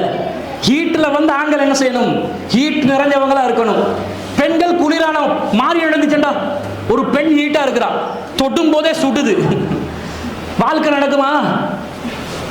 இவள்டா இது பிசாசு, பேய் பிசாசு நம்பிக்கை இஸ்லாத்துல இது ஒரு பிசாசு மாதிரி இருக்குது, இப்படி எல்லாம் யோசிப்பாங்களா இல்லையா? அவ சாந்தமா இருக்கணும், நல்லா பேசணும், குளிரா இருக்கணும், அந்த குளிரை வெளிப்படுத்தணும். அதுல ஒரு அலங்கார பொருளாக தங்கத்தை நீங்க ஜோடிச்சு கொண்டா கணவனுக்கு தான், ஊர் உலகத்தில் உள்ளவனுக்கு இல்ல, கணவனுக்கு அந்த அலங்காரத்தை காட்டுது, அந்த குளிருக்கு பயன்படுத்தலாம். ஆம்பளை போட்டு போட்டு வந்தான்னு வைங்க, உடம்புல தேவையான சில ஹீட்டுகள் இருக்குது, அதை மெயின்டைன் பண்ணிக்கொள்ளணும். அந்த ஹீட் ஆண்களுக்கு குறைய ஆரம்பிச்சுட்டா காலப்போக்கில் என்ன செய்யும் தெரியுமா? உடனே நடக்காது, காலப்போக்கில் ஆண்மை சம்பந்தப்பட்ட சில ஆண்மை முழுசா நீங்காது, ஆண்மை சம்பந்தப்பட்ட பல பிரச்சனைகள் உண்டாகும் என்று வருது. இது மெட்டீரியல் உள்ள தன்மை உடம்புட ஹீட்டை குறைக்குது. அப்ப குடும்ப வாழ்க்கையில, இல்லற வாழ்க்கையில ஆண்களுடைய அந்த ஆண்மை சம்பந்தப்பட்ட பிரச்சனைகள் தற்காலத்தில் அதிகரிச்சு கொண்டு இருக்கிறத பார்க்கிறோம். இந்த மாதிரி நடந்தா இது சரிபட்டு வராது, குடும்பம் நாசமா போயிடும்.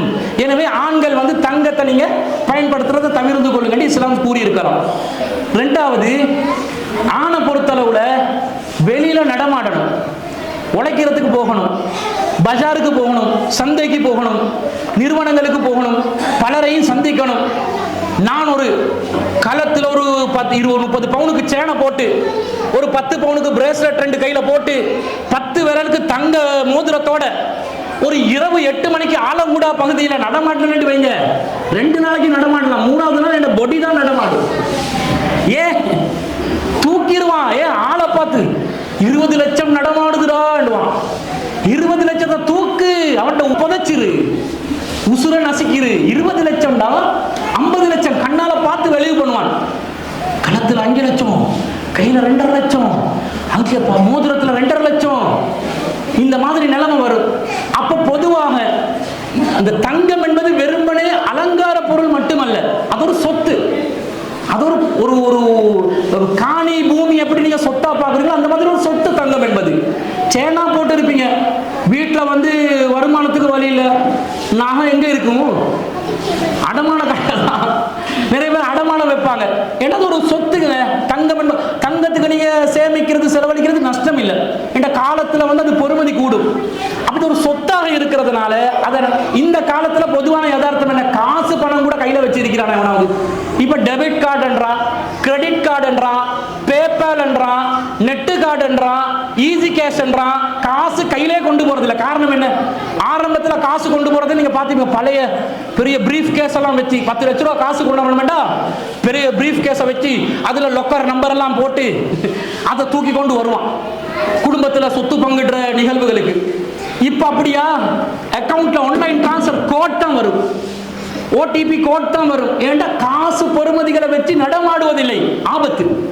இதனால இன்னும் சொல்ல போனால் இந்த குடியகழ்வு குடிவரவு திணைக்களத்துல நீங்க ஏர்போர்ட் வழியாக குறிப்பிட்ட ஒரு தொகையை தாண்டி தங்கம் எல்லாம் கொண்டு போயிடாது.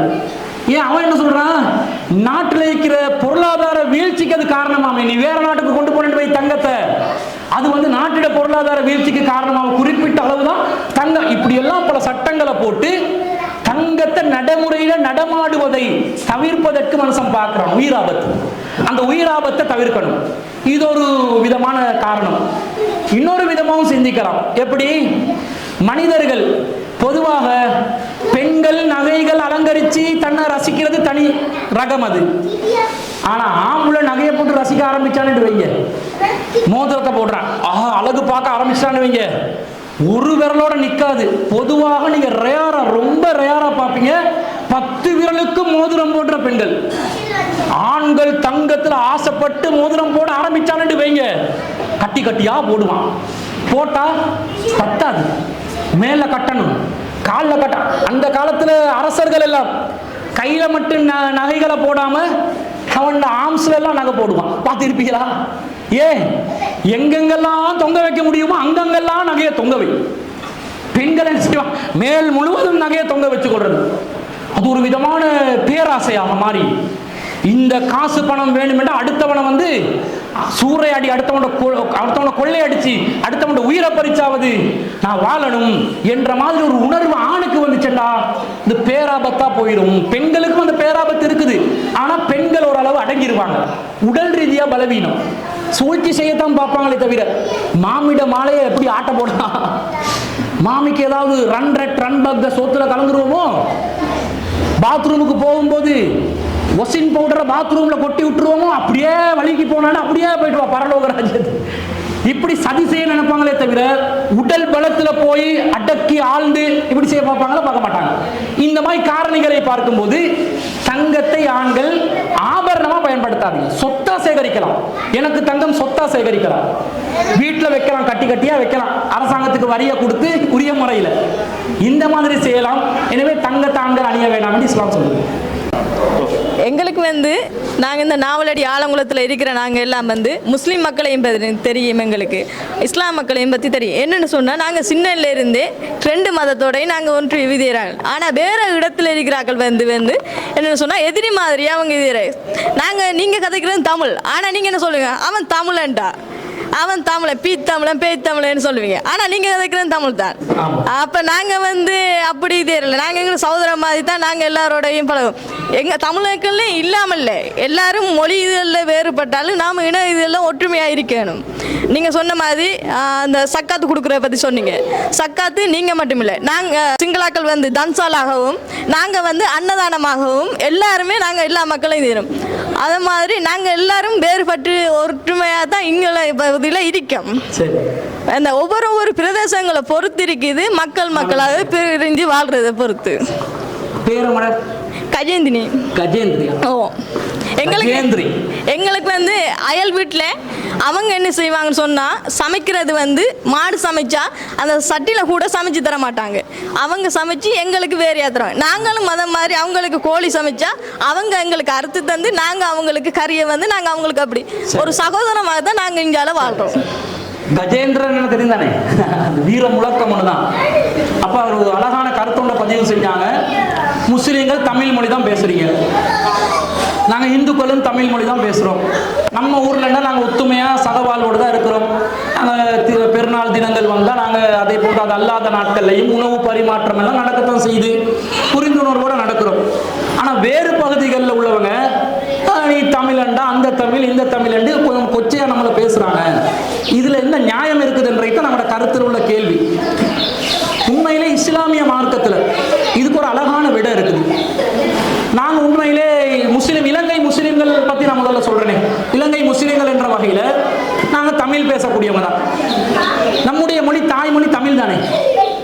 தாய்மொழி தமிழ் மொழி தான். ஏன்னா நாங்கள் தமிழ் மொழி பேசக்கூடிய பரம்பரையில் தான் பிறந்தோம். என்னுடைய தாய் தமிழ் பேசக்கூடியவங்க, அந்த தாயுடைய தந்தை தமிழ் பேசக்கூடியவங்க, அந்த தாயுடைய தாய் தமிழ் பேசக்கூடியவங்க, இப்படி பரம்பரைகள்ல மேலே போனோம்டா தமிழ் பேசக்கூடியவங்க தான். இன்னும் சொல்ல போனா இலங்கையில முஸ்லிம்கள் என்ற இனம் குறிப்பாக உருவான ஒரு பரம்பரை தான் சோனகர் என்ற பரம்பரை. கிறிஸ்துக்கு முன் 3ஆம் நூற்றாண்டு காலத்திலிருந்து அனுராதபுர பகுதியில் சோனகர்கள் என்று ஒரு இனம் வாழ்ந்தாங்க. அப்ப அந்த இனத்தவர்கள் தமிழ் பேசக்கூடிய இனம் தான், அவங்களோட தாய்மொழியும் தமிழ் தான். அந்த சோனகர்கள் முற்றிலும் முழுதாக இஸ்லாமிய மார்க்கத்தை ஏற்றுக்கொண்டாங்க. அதனாலதான் எங்களுக்கு சோனகர்கள் என்றுவாங்க.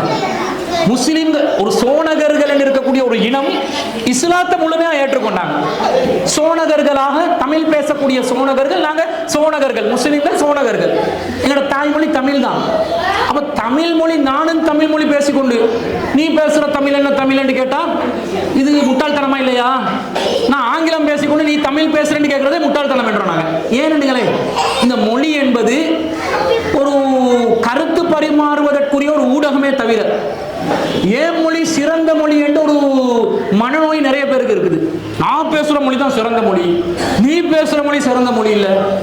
ஒருத்தன் தமிழ்லயே கொச்சையா பேசுவான், அவன் கொச்சையா பேசுறது அவனோட வழக்கம். இப்போ உதாரணமா சொல்றதா இருந்தா, இந்தியாவில் தமிழ்நாட்டில் சென்னையில் தமிழ் பேசுவாங்க பார்த்துக்கிறீங்களா? அந்த தமிழ் நமக்கு புரியுமா? புரியாது.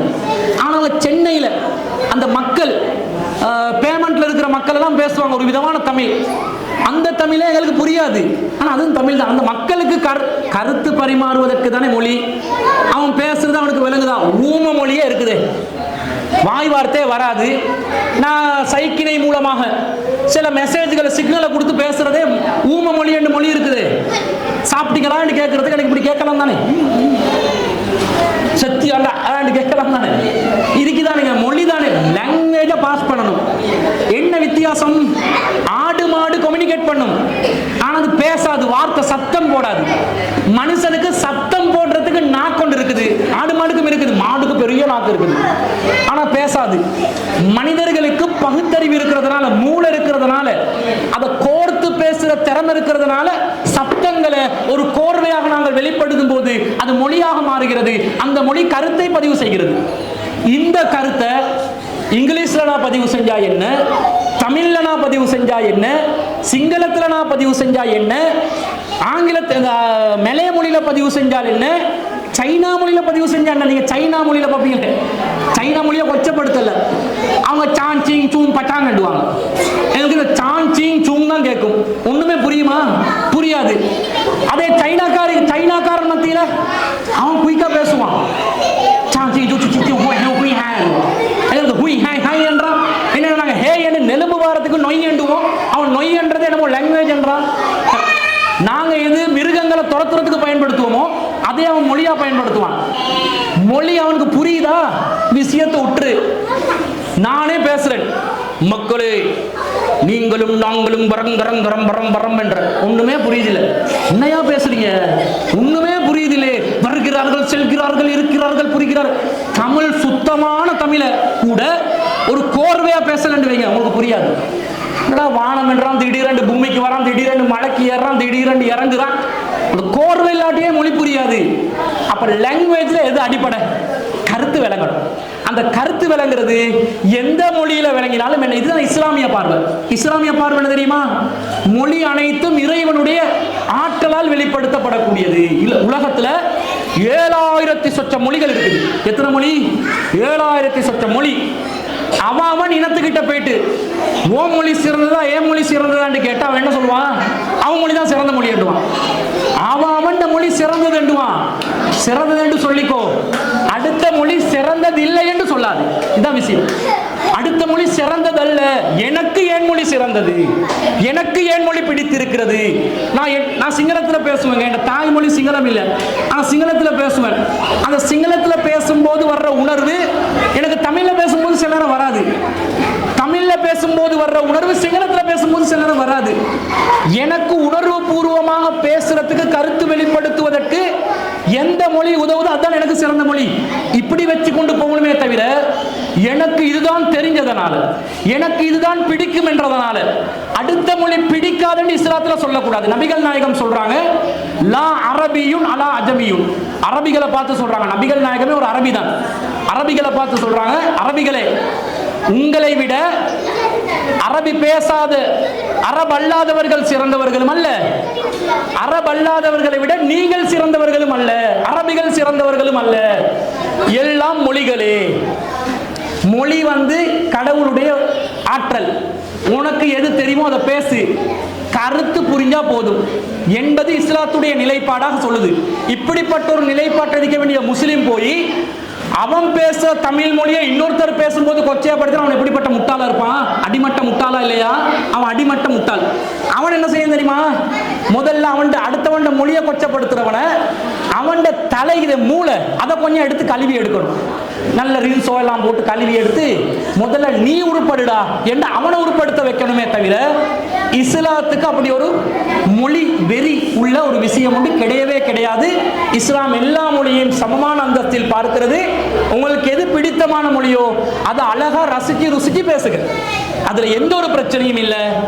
வழிபாடு நடத்துறதுக்கு மட்டும் நாங்கள் அரபு மொழியை வச்சிருக்கிறோம். ஏன்னா நபிகள் நாயகம் அரபி தானே, அவர் அரபியா இந்த பாங்கு சொல்லும் போது அரபால சொல்லுங்கன்றாங்க. அரபால சொல்லுங்கன்றல, அவர் அரபால சொல்லி கொடுத்தார். அரபு மொழியால பாங்கு சொல்லும் போது பார்த்துப்பீங்க பள்ளியில அல்லாஹு அக்பர் அல்லாஹு அக்பர். தொழுகைக்கு சலாத் எண்ணுவோம், தான தர்மம், கட்டாய தான தர்மம். அவங்க சொன்னாங்க அன்னதானம் எல்லாம் அவங்களுக்கு கொடுக்கறதா சொன்னாங்க, அது உபரியானது, விரும்பி கொடுக்கிறது. கட்டாய தான தர்மத்துக்கு இஸ்லாத்துல பேரு ஜக்காத்து, கட்டாயம் கொடுத்தாகணும், விதிவிலக்கெல்லாம் இல்லை, கொடுத்தே ஆகணும். அப்ப இந்த கட்டாய தான தர்மத்துக்கு ஜக்காத் என்று ஹஜ் என்றெல்லாம் சில பேர்கள் அரபுல வச்சிருக்குது. இதுக்கு காரணம் நபிகள் நாயகம் அரபி என்றதுனால அந்த பேரை சொன்னாங்க. இதை மாத்தி கூட எங்களுக்கு வைக்கலாம். ஆனா என்ன நடக்கும் தெரியுமா? நான் அல்லாஹு அக்பர் என்றதுக்கு பதிலாக எங்களோட பள்ளி வாசல்ல அல்லாஹ் மிகப்பெரியவன் என்று அர்த்தம். அல்லாஹு அக்பர் என்றால் அல்லாஹ் மிகப்பெரியவன். நான் மொழிபெயர்க்கிறேன், ஏக இறைவனாகிய அல்லாஹ் மிகப்பெரியவன், ஏக இறைவனாகிய அல்லாஹ் மிகப்பெரியவன். நீங்க பாப்பீங்க இந்த முஸ்லிம்கள் ஏதோ மீட்டிங் நடத்துறாங்க, வாங்கடா என்னன்னு பார்க்க மாட்டேங்க. பள்ளியில வணக்க வழிபாடுக்கு கூப்பிடுற மாதிரி நீங்க நினைக்க மாட்டீங்க. ஏன் என்ன ஏக இறைவன் அல்லாஹ் மிகப்பெரியவன், ஏதோ ஒன்று நடக்குது, வித்தியாசமா நடக்குதுன்னு யோசிப்பாங்க. இதே சைனால போனேன்டா அவன் சைனா மொழியில சொல்லுவான். தமிழ்காரன் அங்க போனான்டா சைனா மொழியில என்னமோ அவங்க என்னமோ அனௌன்ஸ்மெண்ட் பண்றாங்க போலன்னு போயிட்டுருவான். இந்த பள்ளி வாசலுக்கு கூப்பிடுறது விளங்காது, அது ஒரு மொழியில தான் இருக்கணும். ஒரு யூனிக் லாங்குவேஜ்ல இருந்தால் தான் எந்த நாட்டுக்கு போனாலும் இது வழிபாட்டுக்குரியது. அதுக்காக சிறந்த மொழி என்று அர்த்தம் இல்லை, வழிபாட்டுக்காக யூனிஃபார்ம் ஆக்கப்பட்டுள்ளது. மார்ச் பாஸ் பண்ணும்போது லெஃப்ட் ரைட் லெஃப்ட் ரைட் தான் சொல்லுவான் இங்கிலீஷ்ல. ஒருத்தன் போயிட்டு மார்ச் பாஸ் நடத்தும் போது வலது இடது வலது இடது வலது இடது என்றான். என்னடா மழை பெஞ்சிச்சு, மழை தண்ணி ஏதாவது சார்ட தலையில விழுந்துருச்சோ? வலது இடது சொன்னாலும் லெஃப்ட் ரைட் சொன்னாலும் ஒன்றுதாங்க, சரிதான். ஆனால் அது யூனிஃபார்மா இருக்குதா? Standard and what attention and what attention இப்படி நேரம் நிற்கணும். உங்களுடைய முகத்தை ஒருமுகப்படுத்தி அவதானத்துடன் நில்லுங்கள் என்று கத்திரா. அது மார்ச் பாஸ்ட் நடத்துற மாதிரி இருக்குமா? தமிழ் வகுப்பு நடத்துற மாதிரி இருக்குமா? சாருக்கு பைத்தியம் முடிச்சிருச்சுடா, எல்லாரும் ஓடுங்கடா, கிளம்புகடா, மேல பாஞ்சிருவாங்கடா, கடிச்சு கொதறிடுவார்டா, எல்லாரும் ஓடிடுவான். அது ஒரு யூனிஃபார்முக்காக இப்படி வச்சிருக்கிறதே தவிர சிறந்த மொழி என்று இஸ்லாம் எந்த மொழியும் சொல்லல. அவனுக்கு விருப்பமானது அவனுக்கு சிறந்தது என்ற பார்வையில பார்க்கணும். அப்படி ஒரு முஸ்லிம் சொன்னால் அது கண்டிப்பாக தவறான கருத்து, கண்டனத்துக்குரிய ஒரு வேலை. உங்களோட மதத்துல எல்லாரும் தொப்பி போட்டிருக்காங்க, ஏன் நீங்க மட்டும் தொப்பி போடல? அதாவது அவன் சகோதரிட்ட பேர் என்னது? ஜதுசினி. அப்ப அவங்க என்ன கேட்கிறாங்கன்னா, உங்க மதத்துல எல்லாரும் தொப்பி போடுறாங்க, நீங்க மட்டும் தொப்பி போடாம இருக்கிறீங்க ஏன்னு கேட்கிறாங்க. நல்ல ஒரு கேள்விதானே.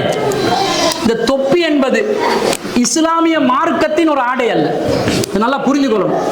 தொப்பி என்பது இஸ்லாமிய மார்க்கத்தில் முஸ்லிமானவர் தொப்பி அணிந்திருக்க வேண்டும், தொப்பி அணிவது இஸ்லாமியர்களுக்கு கட்டாய கடமை என்று இருந்திருந்தா கண்டிப்பா நானும் என்ன செய்யணும், போட்டு தான் வரணும். அது மார்க்கத்துக்கு மாற்றமா போயிடும். ஆனா அப்படி மார்க்கத்துல நபிகள் இறைவன் திருக்குர்ஆன்லயோ எங்களுக்குரிய கட்டளைகள் எல்லாம் குர்ஆன்ல இருக்கும். குர்ஆன்ல எந்த இடத்துல முஸ்லிம்கள் தொப்பி அணியணும் என்று இல்லை. அல்லது நபிகள் நாயகம் இப்படி ஒரு தொப்பி முஸ்லிம்கள் அணிகிறாங்களே தொப்பி, அந்த மாதிரி ஒரு தொப்பி போட்டு முஸ்லிம்கள் அணியணும் என்று ரசூல் நபிகள் நாயகம் வழிகாட்டினாங்கண்டா அப்படியும் இல்லை, எங்கேயுமே வரல. என்ன வருதுண்டா, நபிகள் நாயகம் 3 சந்தர்ப்பங்களில் தலையை மறைச்சிருக்கிறாங்க. என்ன மறைச்சாங்கண்டா, தலையை வந்து தலைப்பாகையால், தலைப்பாகை தெரியும் தானே, நீண்ட ஒரு ஆடை தலையை மறைப்பதற்கு தலைப்பாகை பயன்படுத்துவாங்க. இந்த தலைப்பாகை அணிஞ்சிருக்கிறாங்க. போர்க்களத்தில் பயன்படுத்திக்கிறாங்க. கருப்பு தொப்பி. போர்க்களங்கள்ல எதிரிகளுடைய வாள் வீசுக்கள் வரும், அதிலிருந்து தலையை காப்பாற்றிக் கொள்ளணும். அதுக்கு அந்த மாதிரி ரொம்ப இரும்புலான ஒரு தொப்பி அணிஞ்சிருந்திருக்கிறாங்க. தலை அந்த காலத்துல அரபிகள்ல தூசுகளுக்காக பாலைவனத்துல பயணம் செல்லும் போது தலையை மறைச்சு கொள்வாங்க. இன்னைக்கும் பாருங்க, பாலைவனத்துல தலையை மறைச்சு கொள்வாங்க. இந்த டிரெஸ் கலாச்சாரத்தை நீங்க எடுத்துக்கொண்டா, நாங்க வந்து ஷர்ட்டை இந்த அளவுக்கு உடுப்போம், கை நீட்டமும் உடுப்போம். ஷர்ட் நம்முடைய இடுப்பு வரைக்கும், இடுப்புக்கு கீழே வரைக்கும் இருக்கும். அரபிகளுடைய ஷர்ட்டை பாருங்க, கீழே கால் பாதம் வரைக்கும் தொங்கும். காரணம் என்ன தெரியுமா? அவங்க ரிலாக்ஸா இருக்கணும் என்று விரும்புவாங்க. எல்லா இடத்துலயும் காத்து பரிமாற்றத்தோட இருக்கணும். இறுக்கி இறுக்கி அணைய மாட்டாங்க. ஏன் தெரியுமா? அணிய மாட்டாங்க, அணிய மாட்டாங்க. காரணம் என்னன்னு சொன்னா, அந்த வெயில், அந்த வெப்பம், அதை ஒத்துக்கொள்ளக்கூடிய ஒரு தன்மை அவங்களோட ஆடையில இருக்கணும். கோட் சூட் அடிச்சு ஒரு அரபி இருப்பானா? ஏன் இருக்க மாட்டான்? கோட் சூட் அடிச்சு அந்த பாலைவனத்துல 48 டிகிரி வெயில் எடுக்கும் போது இருந்தா தாக்கு பிடிக்காது. அவன் லூசா ட்ரெஸ் அணிவான். அது அரபிகளுடைய ட்ரெஸ் விசாலமா இருக்கும். இதே வந்து வின்டர் சீசன்ல ஐரோப்பிய நாடுகள் இருக்கிறவங்களுக்கு அரபி உடுக்கிற தோப்பை கொண்டு போய் கொடுத்தா ஏசுவான். ஏன்? அவங்க கோட்டு கிட்டு கொடுத்து தலையை களத்தையெல்லாம் இறுக்கி வச்சாதான் குளிர் விளங்காது. நம்மாக்கள் என்ன பண்றாங்க? அந்த முட்டாள்தனமா புரியாம அந்த டையை இந்த படுகையில போட்டு கொண்டு ஓடுறான். எதுக்கு ட்ரெஸ், எந்த கலாச்சாரத்துக்கு ட்ரெஸ் பார்க்காம அணிகிறான். இப்படி எல்லாம் பார்க்கும்போது நபிகள் நாயகம் கலாச்சார ரீதியாக அன்றைய இருந்த அரபுகளுடைய வழக்கத்தின் அடிப்படையில் ஒரு தலையை மறைச்சிருக்கிறாங்க சில சந்தர்ப்பங்கள்ல. இதை தவிர தனியாக தொப்பி என்று தானும் அணிந்து கொண்டு பிறரும் அணியணும் என்று சொல்லல. இப்போ உதாரணமாக சொல்வதா இருந்தா, நபிகள் நாயகம் ஒட்டகத்துல தான் சவாரி செஞ்சாங்க, குதிரையில தான் சவாரி செஞ்சாங்க. இந்த காலத்துல யாராவது முஸ்லிம் வந்து, நாங்கள் இலங்கையிலே மாவலடி அது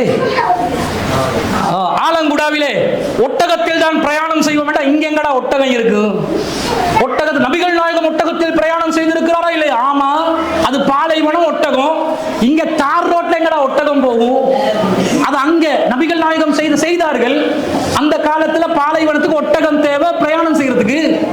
இங்க வந்து தார் ரோட்ல எப்படி ஒட்டகத்தை வச்சு அது வேணாம், அது வேணாம், அது முட்டாள்தனம் என்று விளங்குதா இல்லையா? அப்ப நபிகள் நாயகம் நமக்கு கட்டளையும் இடவில்லை, நபிகள் நாயகம் செய்ததனால நாம் செய்தாகணும் என்று சொல்லவும் இல்லை. அப்படிப்பட்ட ஒரு காரியமாக இருக்கக்கூடிய இந்த தொப்பியை முஸ்லிம்கள் இஸ்லாமிய மார்க்கத்தின் சாயலில் அணிந்தால் அதை நாங்கள் அங்கீகரிக்க மாட்டோம். அதே நேரத்தில் இந்த கலாச்சாரம் எப்படி வந்துச்சுன்னா, இஸ்லாமிய ஆட்சி அதிகாரம் இறுதி வரைக்கும் 1924ஆம் ஆண்டுல துருக்கியில தான் கடைசியில் இருந்துச்சு.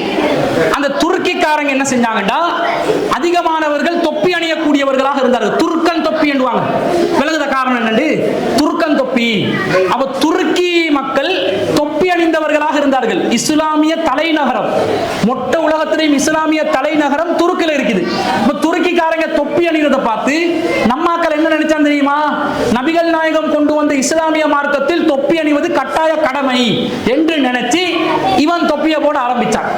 ஆனா இதுக்கு மாற்றமாக நபிகள் நாயகம் சொல்றாங்க, நீங்கள் இறைவனை வழிபடும் பொழுது உங்களுடைய தலைமுடி இறைவனை சிரம் பணிவதற்கு தடை ஏற்படுத்தி விடாதீர்கள். தலை முடிய நின்று என்ன செய்யணும்?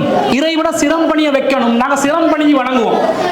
யாருடையும் காலில் வணங்க மாட்டோம். பெற்றவர்கள்ட்ட கூட காலை வணங்க மாட்டோம். பெற்றவர்களை கூட வணங்க மாட்டோம். மத குருமார்களையும் வணங்க மாட்டோம். யார் எந்த மனிதரையும் வணங்க மாட்டோம். மதிப்போம், வணங்க மாட்டோம். ஆனால் கடவுளை நாங்கள் வணங்கும் பொழுது நம்முடைய மொத்த அறிவும், பகுத்தறிவு உட்பட நம்முடைய ஆறறிவும் இருக்கக்கூடிய இந்த தலையை நாங்கள் தரையில வைப்போம். இறைவண்ட கால் பாதத்துக்கிட்ட வைக்கிறோம் என்ற எண்ணத்துல வைப்போம். வைக்கும் போது நபிகள் நாயகம் சொல்றாங்க, உங்களுடைய தலைமுடிகளை இறைவனை சிரம் பணிவதற்கு லேசாக விட்டு விடுங்கள், அதை தடுத்துறாதீங்க. சில பேர் அந்த காலத்துல முடி வளர்த்திருந்தாங்க, பார்த்திருப்பீங்க. டாசன், ரொபின் ஹூட் எல்லாம் வளர்த்திருந்தாங்க. அந்த காலத்து மக்கள் அந்த முடி வளர்க்கிறது ஒரு அழகு ஆண்களுக்கு. அந்த இப்ப கொஞ்சம் பேர் வளர்க்கிறான். அதுக்காக ரொம்ப ஓவரா இடுப்புக்கு கீழே முடிய வளர்த்தாங்க, அது வேற மாதிரி போயிட்டு இருக்கும். ஒரு அளவா வளர்க்கணும். அப்ப அந்த காலத்துல என்ன செஞ்சாங்கன்னா, இந்த முடியை வந்து இப்படி கட்டி வைப்பாங்க, ஒரு பொனிட்டேல் அடிச்சு வைப்பாங்க ஆண்கள் கூட.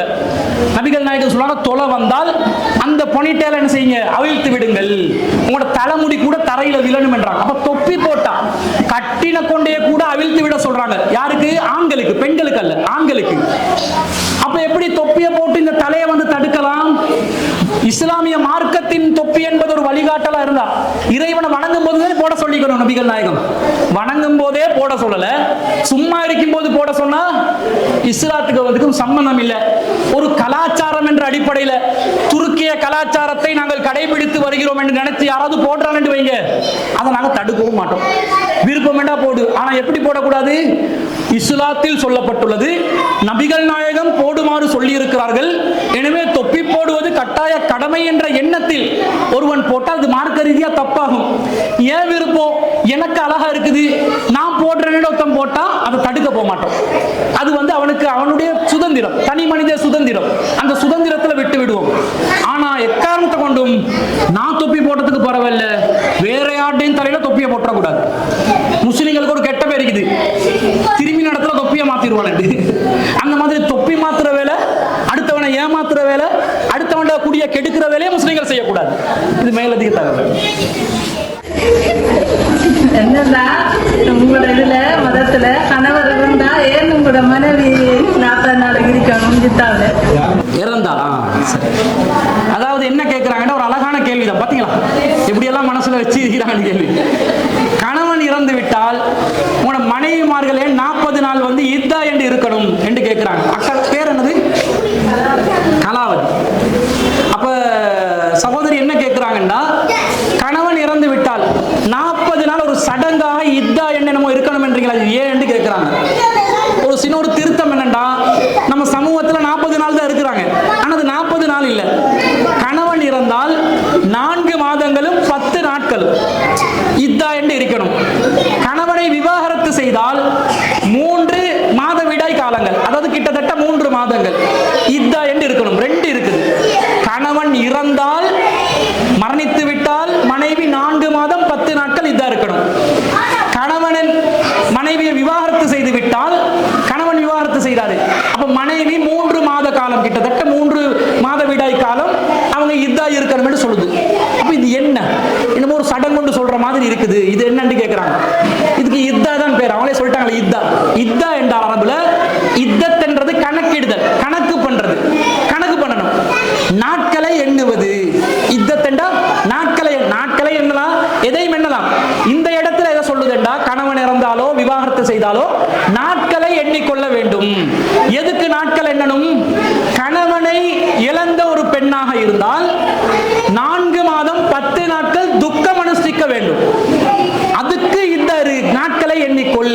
துஷ்டம் அனுஷ்டிப்பதெண்டா, இப்ப கணவன் இறந்துட்டா, இறந்த அடுத்த நாளே மனைவி இன்னொருத்தர கல்யாணம் கட்டினா என்ன பாப்பா, என்னடி நீ எப்ப அண்ணன் சாவா திண்ணை காலியாக பார்த்து கொண்டிருந்தியோ, உடனே மாப்பிள்ளைய மாத்திரத்துக்கு பார்த்தியோ, நல்லா இவள் தான் விஷம் வச்சிருப்பாள், உடனே சந்தேகம் வருமா இல்லையா? வந்துரும். அப்ப இது ஒரு மாதிரியா இருக்குதா இல்லையா? பொதுவா இஸ்லாத்துல கவலையை அனுஷ்டிப்பதற்கு 3 நாட்கள் கொடுக்கப்படும். 3 நாள் தான். என்ற சொத்து பறி போகுது, காலம் முழுவதும் தழுவானையா பிடிச்சு கொண்டு தலையணையை அணைத்துக் கொண்டு அழுது அழுது அழுது இருக்கணும் என்றதெல்லாம் இல்ல. அப்படியா, என்ன பண்ண, கடவுளுடைய நாட்டம், விதி நடந்துருச்சு என்று மனசை சரி செஞ்சு கொண்டு போகணும். அதிகப்படியா 3 நாட்கள் தான் கவலை அனுஷ்டிக்கணும். காலம் முழுவதும் அதை நினைச்சு நினைச்சு நினைச்சு நான் விரும்பியவனை திருமணம் முடிக்க கிடைக்கவில்லை, அவன் தான் என்னுடைய வாழ்க்கை என்று நினைச்சு நினைச்சு இருந்தா அவன் என்ன செய்வான் தெரியுமா? இன்னொருத்தர கல்யாணம் முடிச்சு நல்ல புள்ளைய பெற்றுக் கொண்டு சந்தோஷமா வாழ்வான். நாங்க தான் ஏமாறுவோம். இதெல்லாம் கருத்துல கொண்டு தேவையில்லாம கவலை என்ற பேர்ல நீ உன்னை அழித்துக் கொள்ளாதே. 3 நாட்கள் தான் கவலை. இந்த கவலைய கணவன் இழந்தால் 4 மாதம் 10 நாட்கள் வரைக்கும் வைக்குது. ஏன் வைக்குது என்று கேட்டா, ஒன்று கவலையை தெரிவிக்கணும். ஏதாவது ஒரு நாள் வைக்கத்தானே வேணும், எத்தனையாவது நாள் வைக்கணும். 10 நாளோ 20 நாளோ 30 நாளோ 40 நாளோ வைக்கணும். 40 நாள் வச்சா ஏன் 40 கேட்பாங்க, 30 நாள் வச்சா ஏன் 30 கேட்பாங்க, அதுல 4 மாசம் 10 நாள் என்று கேட்பாங்க. என்ன காரணம்? 2வது ஒரு காரணம் இருக்குது. கணவனும் மனைவியும் சந்தோஷமா வாழுவாங்க தானே, கருத்தரித்திருக்கலாம், கருத்தரிச்சிருக்கலாம் தானே. கணவன் இழந்த சோகத்துல இவ இருப்பா, ஒரு 10 நாள் கழிச்சு சோகம் முடிஞ்சிருச்சு, 11வது நாள் இன்னொருத்தர் வந்து சொல்றாரு, உங்களோட வாழ்க்கை எப்படியே போகுது, நான் உங்களை பொறுப்பெடுத்துக் கொள்றேன். பழைய கிளாஸ்மேட்டா இருப்பான், உங்களை பொறுப்பெடுத்துக் கொள்றேன் வாரான்.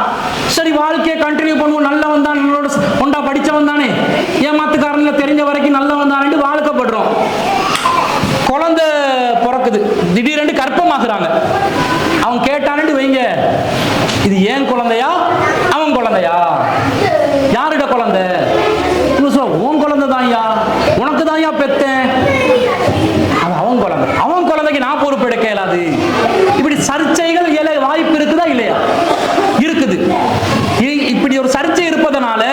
இப்படி ஒரு சிக்கல் வருவதற்கு வாய்ப்பு இருப்பதனால இஸ்லாம் என்ன சொல்லிச்சேன்டா, நீங்கள் 3 மாதங்களை தாண்டுற அளவுக்கு ஒரு நாள்ல அதுக்கு பிறகு என்ன செய்ய, உங்களோட திருமணத்தை மறுமணத்தை செய்து கொள்ளுங்கள்.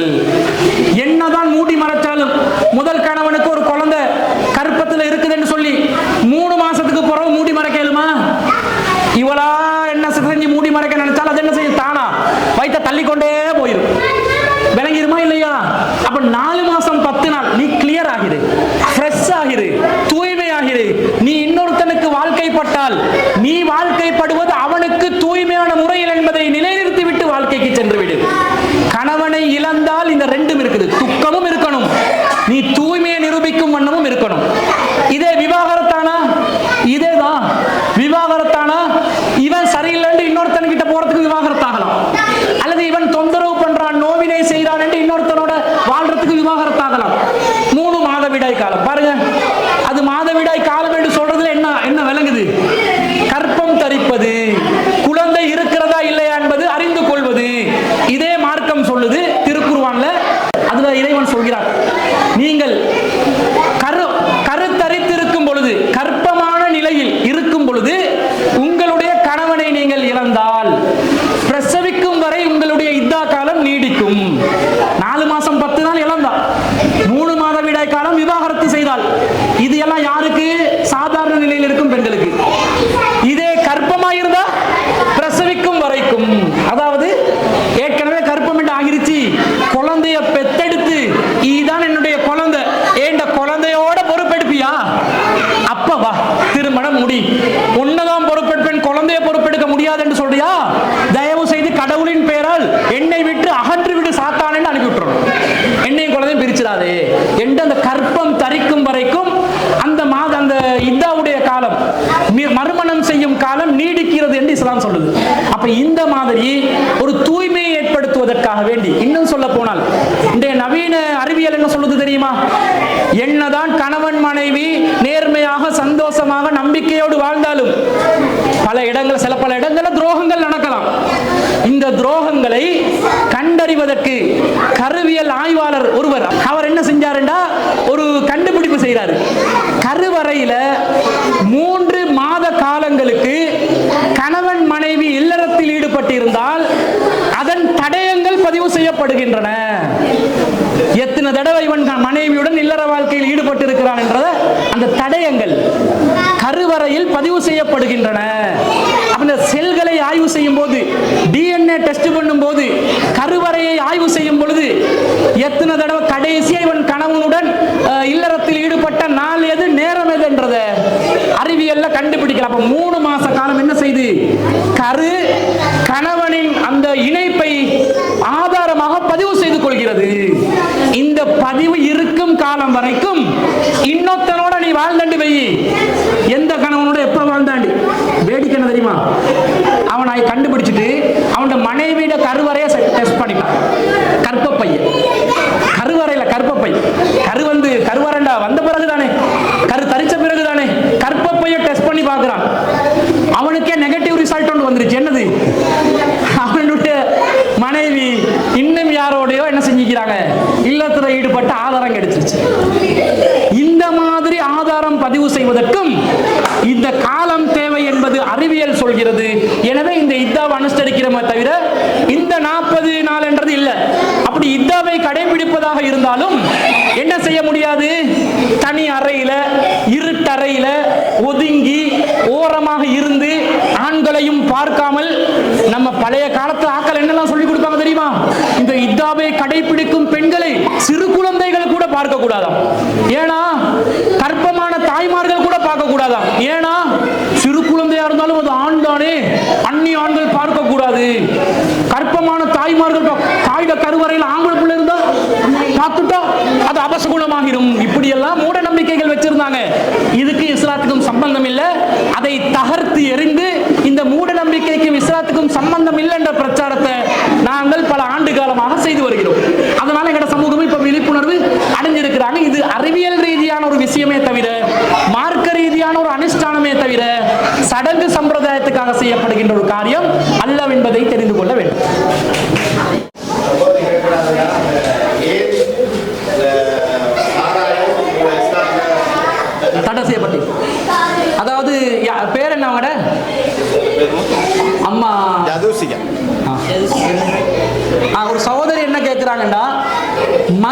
சாராயம் ஏன் இஸ்லாத்தில் தடை செய்யப்பட்டிருக்கிறது என்று கேட்கிறாங்க.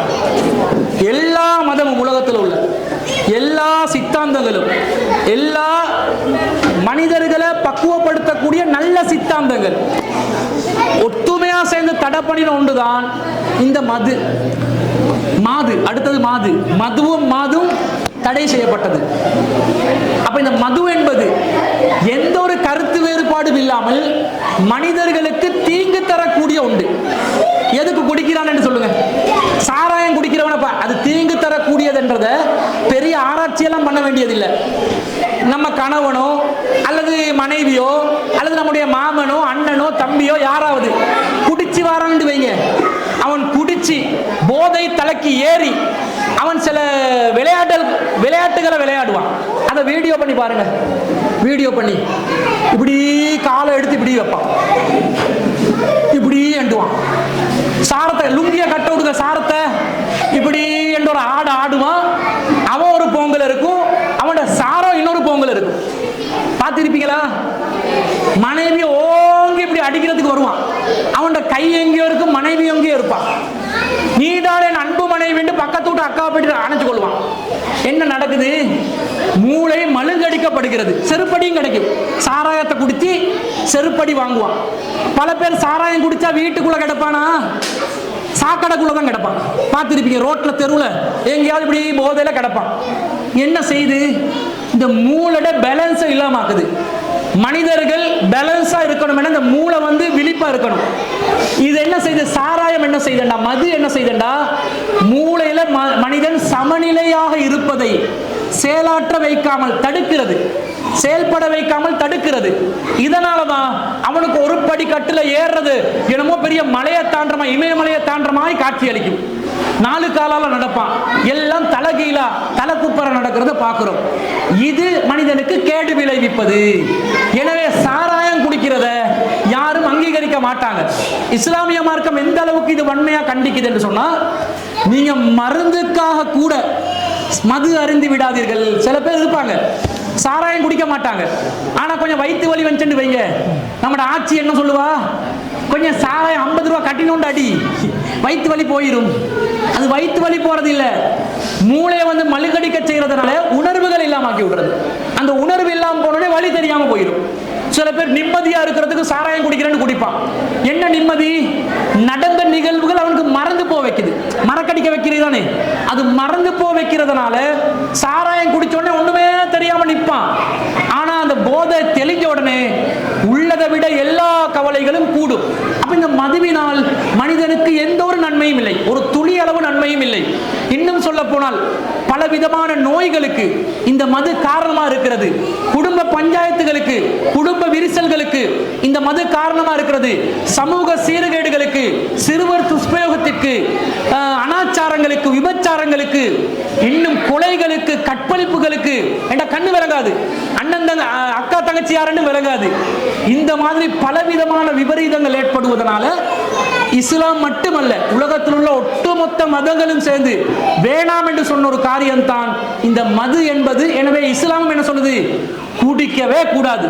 ஒரு கட்டளை வருது கடவுளுடைய, படிப்படியாத்தான் மதுவை தடை செய்யறான் இறைவன். நமக்கு இப்ப தடை தான், யாரும் அருந்த முடியாது. ஆரம்பத்தில் தொழுகைக்கு நெருங்கும் போது மட்டும் நீங்கள் மது அருந்தாதீர்கள் என்று தடை செஞ்ச இஸ்லாம் கட்டங்கட்டமா இனிமேல் கொண்டு ஃபஜித்தனிபூஹு, அதனை விட்டு நீங்கள் அனைவரும் விலகியே ஆக வேண்டும், லஅல்லக்கும் துஃப்லிஹூன், அப்போதுதான் நீங்கள் வெற்றி அடைவீர்கள் என்று ஒரு கட்டளை வந்தோடனே நபிகள் நாயகத்தின் சமூகத்தில் இருந்தவர்கள், பீப்பாய் கணக்கில் மது அருந்தியவர்கள், தன்னுடைய மது குவளைகளை எல்லாம் புரட்டி போட்டு மது பீப்பாய்களை எல்லாம் தெருவிலே கொட்ட விட்டார்கள். மது ஆறுகள் தெருவிலே ஓடியதாக நபிகள் நாயகத்தின் தோழர்கள் சொல்கிறார்கள். அந்த அளவுக்கு மதுவை வெறுத்து, எந்த அளவுக்கு சொன்னா, மது அருந்தி இஸ்லாமிய ஆட்சி இருக்கக்கூடிய காலத்துல யாராவது ஒருத்தர் மது அருந்தி வந்தால் கசையடி கொடுக்கப்படும். நபிகள் நாயகத்தின் சபையில் ஒரு அப்துல்லா என்று சொல்லக்கூடிய ஹிமார் என்று புனை பெயரில் அழைக்கப்படக்கூடிய ஒரு நபித்தோழர் இருந்தார். அவர் நபிகள் நாயகத்துக்கு ஜோக் அடிப்பார். ஜோக் அடிச்சு சிரிப்பு வைக்கிறதுக்கு சில பேர் இருப்பாங்க தானே, நல்ல நையாண்டி பண்ணுவாங்க, நல்ல கேலி கூத்தா இருப்பாங்க. எப்ப பார்த்தாலும் பல்லை இழிச்சு கொண்டே இருப்பாங்க. அப்படி சில பேர் இருப்பாங்க, ஒவ்வொரு இடத்துல இருப்பாங்க. இவருடைய வேலை என்னது? இடையில போயிட்டு நபித்தோழர் தான், நபிகள் நாயகத்துல பாசறையில் வளர்ந்தவர் தான். இடையில போயிட்டு மப்பாகி வாருது, குடிச்சிட்டு வாருது, சிக்கி கொண்டு கசையடி. ஒரு தடவை கசையடி, 2வது தடவை கசையடி. நபிகள் நாயகம் சொல்றாங்க, 3வது தடவையும் கசையடி வாங்கிய பிறகு ஒருவர் மது அருந்தி வந்தால் இஸ்லாமிய அரசாங்கத்தினால் அவருக்கு மரண தண்டனை வழங்கப்படும். மரண தண்டனை வழங்குற அளவுக்கு மது என்பது மனித குலத்திற்கே கேடு விளைவிக்கக்கூடிய ஒன்றாக இஸ்லாம் தடுக்குது. எனவே எக்காரணத்தை கொண்டும் இஸ்லாம் மதுவை ஆதரிக்காது. தடை செய்யப்பட்டதுதான். அது தடை செஞ்சதுல எந்த ஒரு அநியாயமும் இல்லை. 100க்கு கோடான கோடி மடங்கு நியாயம். மதுவினால் பாதிக்கப்பட்ட ஒரு பெண்ணிடம், ஒரு குடும்பத்திடம் இதை கேட்டா சொல்லுவாங்க. இந்த நிகழ்ச்சி மூலமாக இந்த நிகழ்ச்சி நடத்தி தந்தவங்களுக்கு நன்றி சொல்லணும். என்ன விதத்தில்னு சொன்னால், எங்களோட மனசில் இருந்த முஸ்லீம் மதத்தை சார்ந்த எங்களோட மனசில் ஏகப்பட்ட விதமான அச்சங்கள் இருந்தது. அந்த அச்சங்களை எங்களுக்கு நிவர்த்தி செய்து தந்த, நாங்கள் கேட்ட எல்லா கேள்விகளுக்கும் அதுக்குரிய பதில்களை அளித்தாங்க. அந்த விதத்தில் இந்த நிகழ்ச்சியை நடத்தி தந்தவங்களுக்கு ரொம்ப நன்றியை தெரிவித்துக் கொள்கிறோம். இன்றைக்கு இந்த நிகழ்ச்சி ஒரு எங்களுக்குள்ள இருந்த சந்தேகத்தை வெளிக்காட்டுற ஒரு நிகழ்ச்சியாக இருந்துச்சு. அதன் மூலம் நாங்கள் நிறைய முஸ்லீம் மதத்தை பற்றின அந்த ஒற்றுமை உணர்வு எங்களுக்குள்ள ஏற்பட்டுட்டு, இந்த நிகழ்ச்சியை நடத்தி தந்த உங்களுக்கு எங்களுடைய ஆலங்குள மக்கள் சார்பாக நாங்கள் பெரிய நன்றியை தெரிவித்துக் கொள்கிறோம். தேங்க்யூ. எங்களை அழைப்பை ஏற்று கொழும்பிருந்து எங்களோட மக்களுக்காக இங்கே சேவை, இந்த இவ்வளவு நேரம் இருந்து அவங்களோட எவ்வளவோ கஷ்டத்தை வேதப்படுவையும் வச்சுட்டு எங்களுக்காக இந்த ஆலங்குளத்து கிராம மக்கள் சார்பாக நன்றியை தெரிவித்துக் கொண்டும், எமது மௌலவி அவர்கள் நீடூழி வாழணும் என்று அவருக்கு இந்த நோய் நொடியும் பெறப்படாண்டு இறைவனிடம் கேட்டு, மேலும் இப்படியான சேவைகள் செய்ய எங்களை மௌலவி, என்னடா எங்களுக்கு இந்த சேர்மார் அவ்வளோ பேரும் தெரியாது, மௌலவியை தான் எங்களுக்கு தெரியும். அதனால் அவங்களோட உதவி தான் எங்களுக்கு இந்த சிறிய பிள்ளைகளுக்கு இந்த கொப்பி இதுகள் வழங்குறதுக்கு மௌலவிட உதவியால் அவங்கள பிடிச்சி எங்களுக்கு இதை செய்து தந்து, இன்னமும் ஏழை பிள்ளைகள் இருக்கு அதுகளுக்கு உதவி செய்யணும் என்று கேட்டு, இஸ்லாம் ஓர் அறிமுகம் என்ற நிகழ்ச்சியில் எங்களோட தமிழ் மக்களும் கேள்விகள் கேட்டாங்க.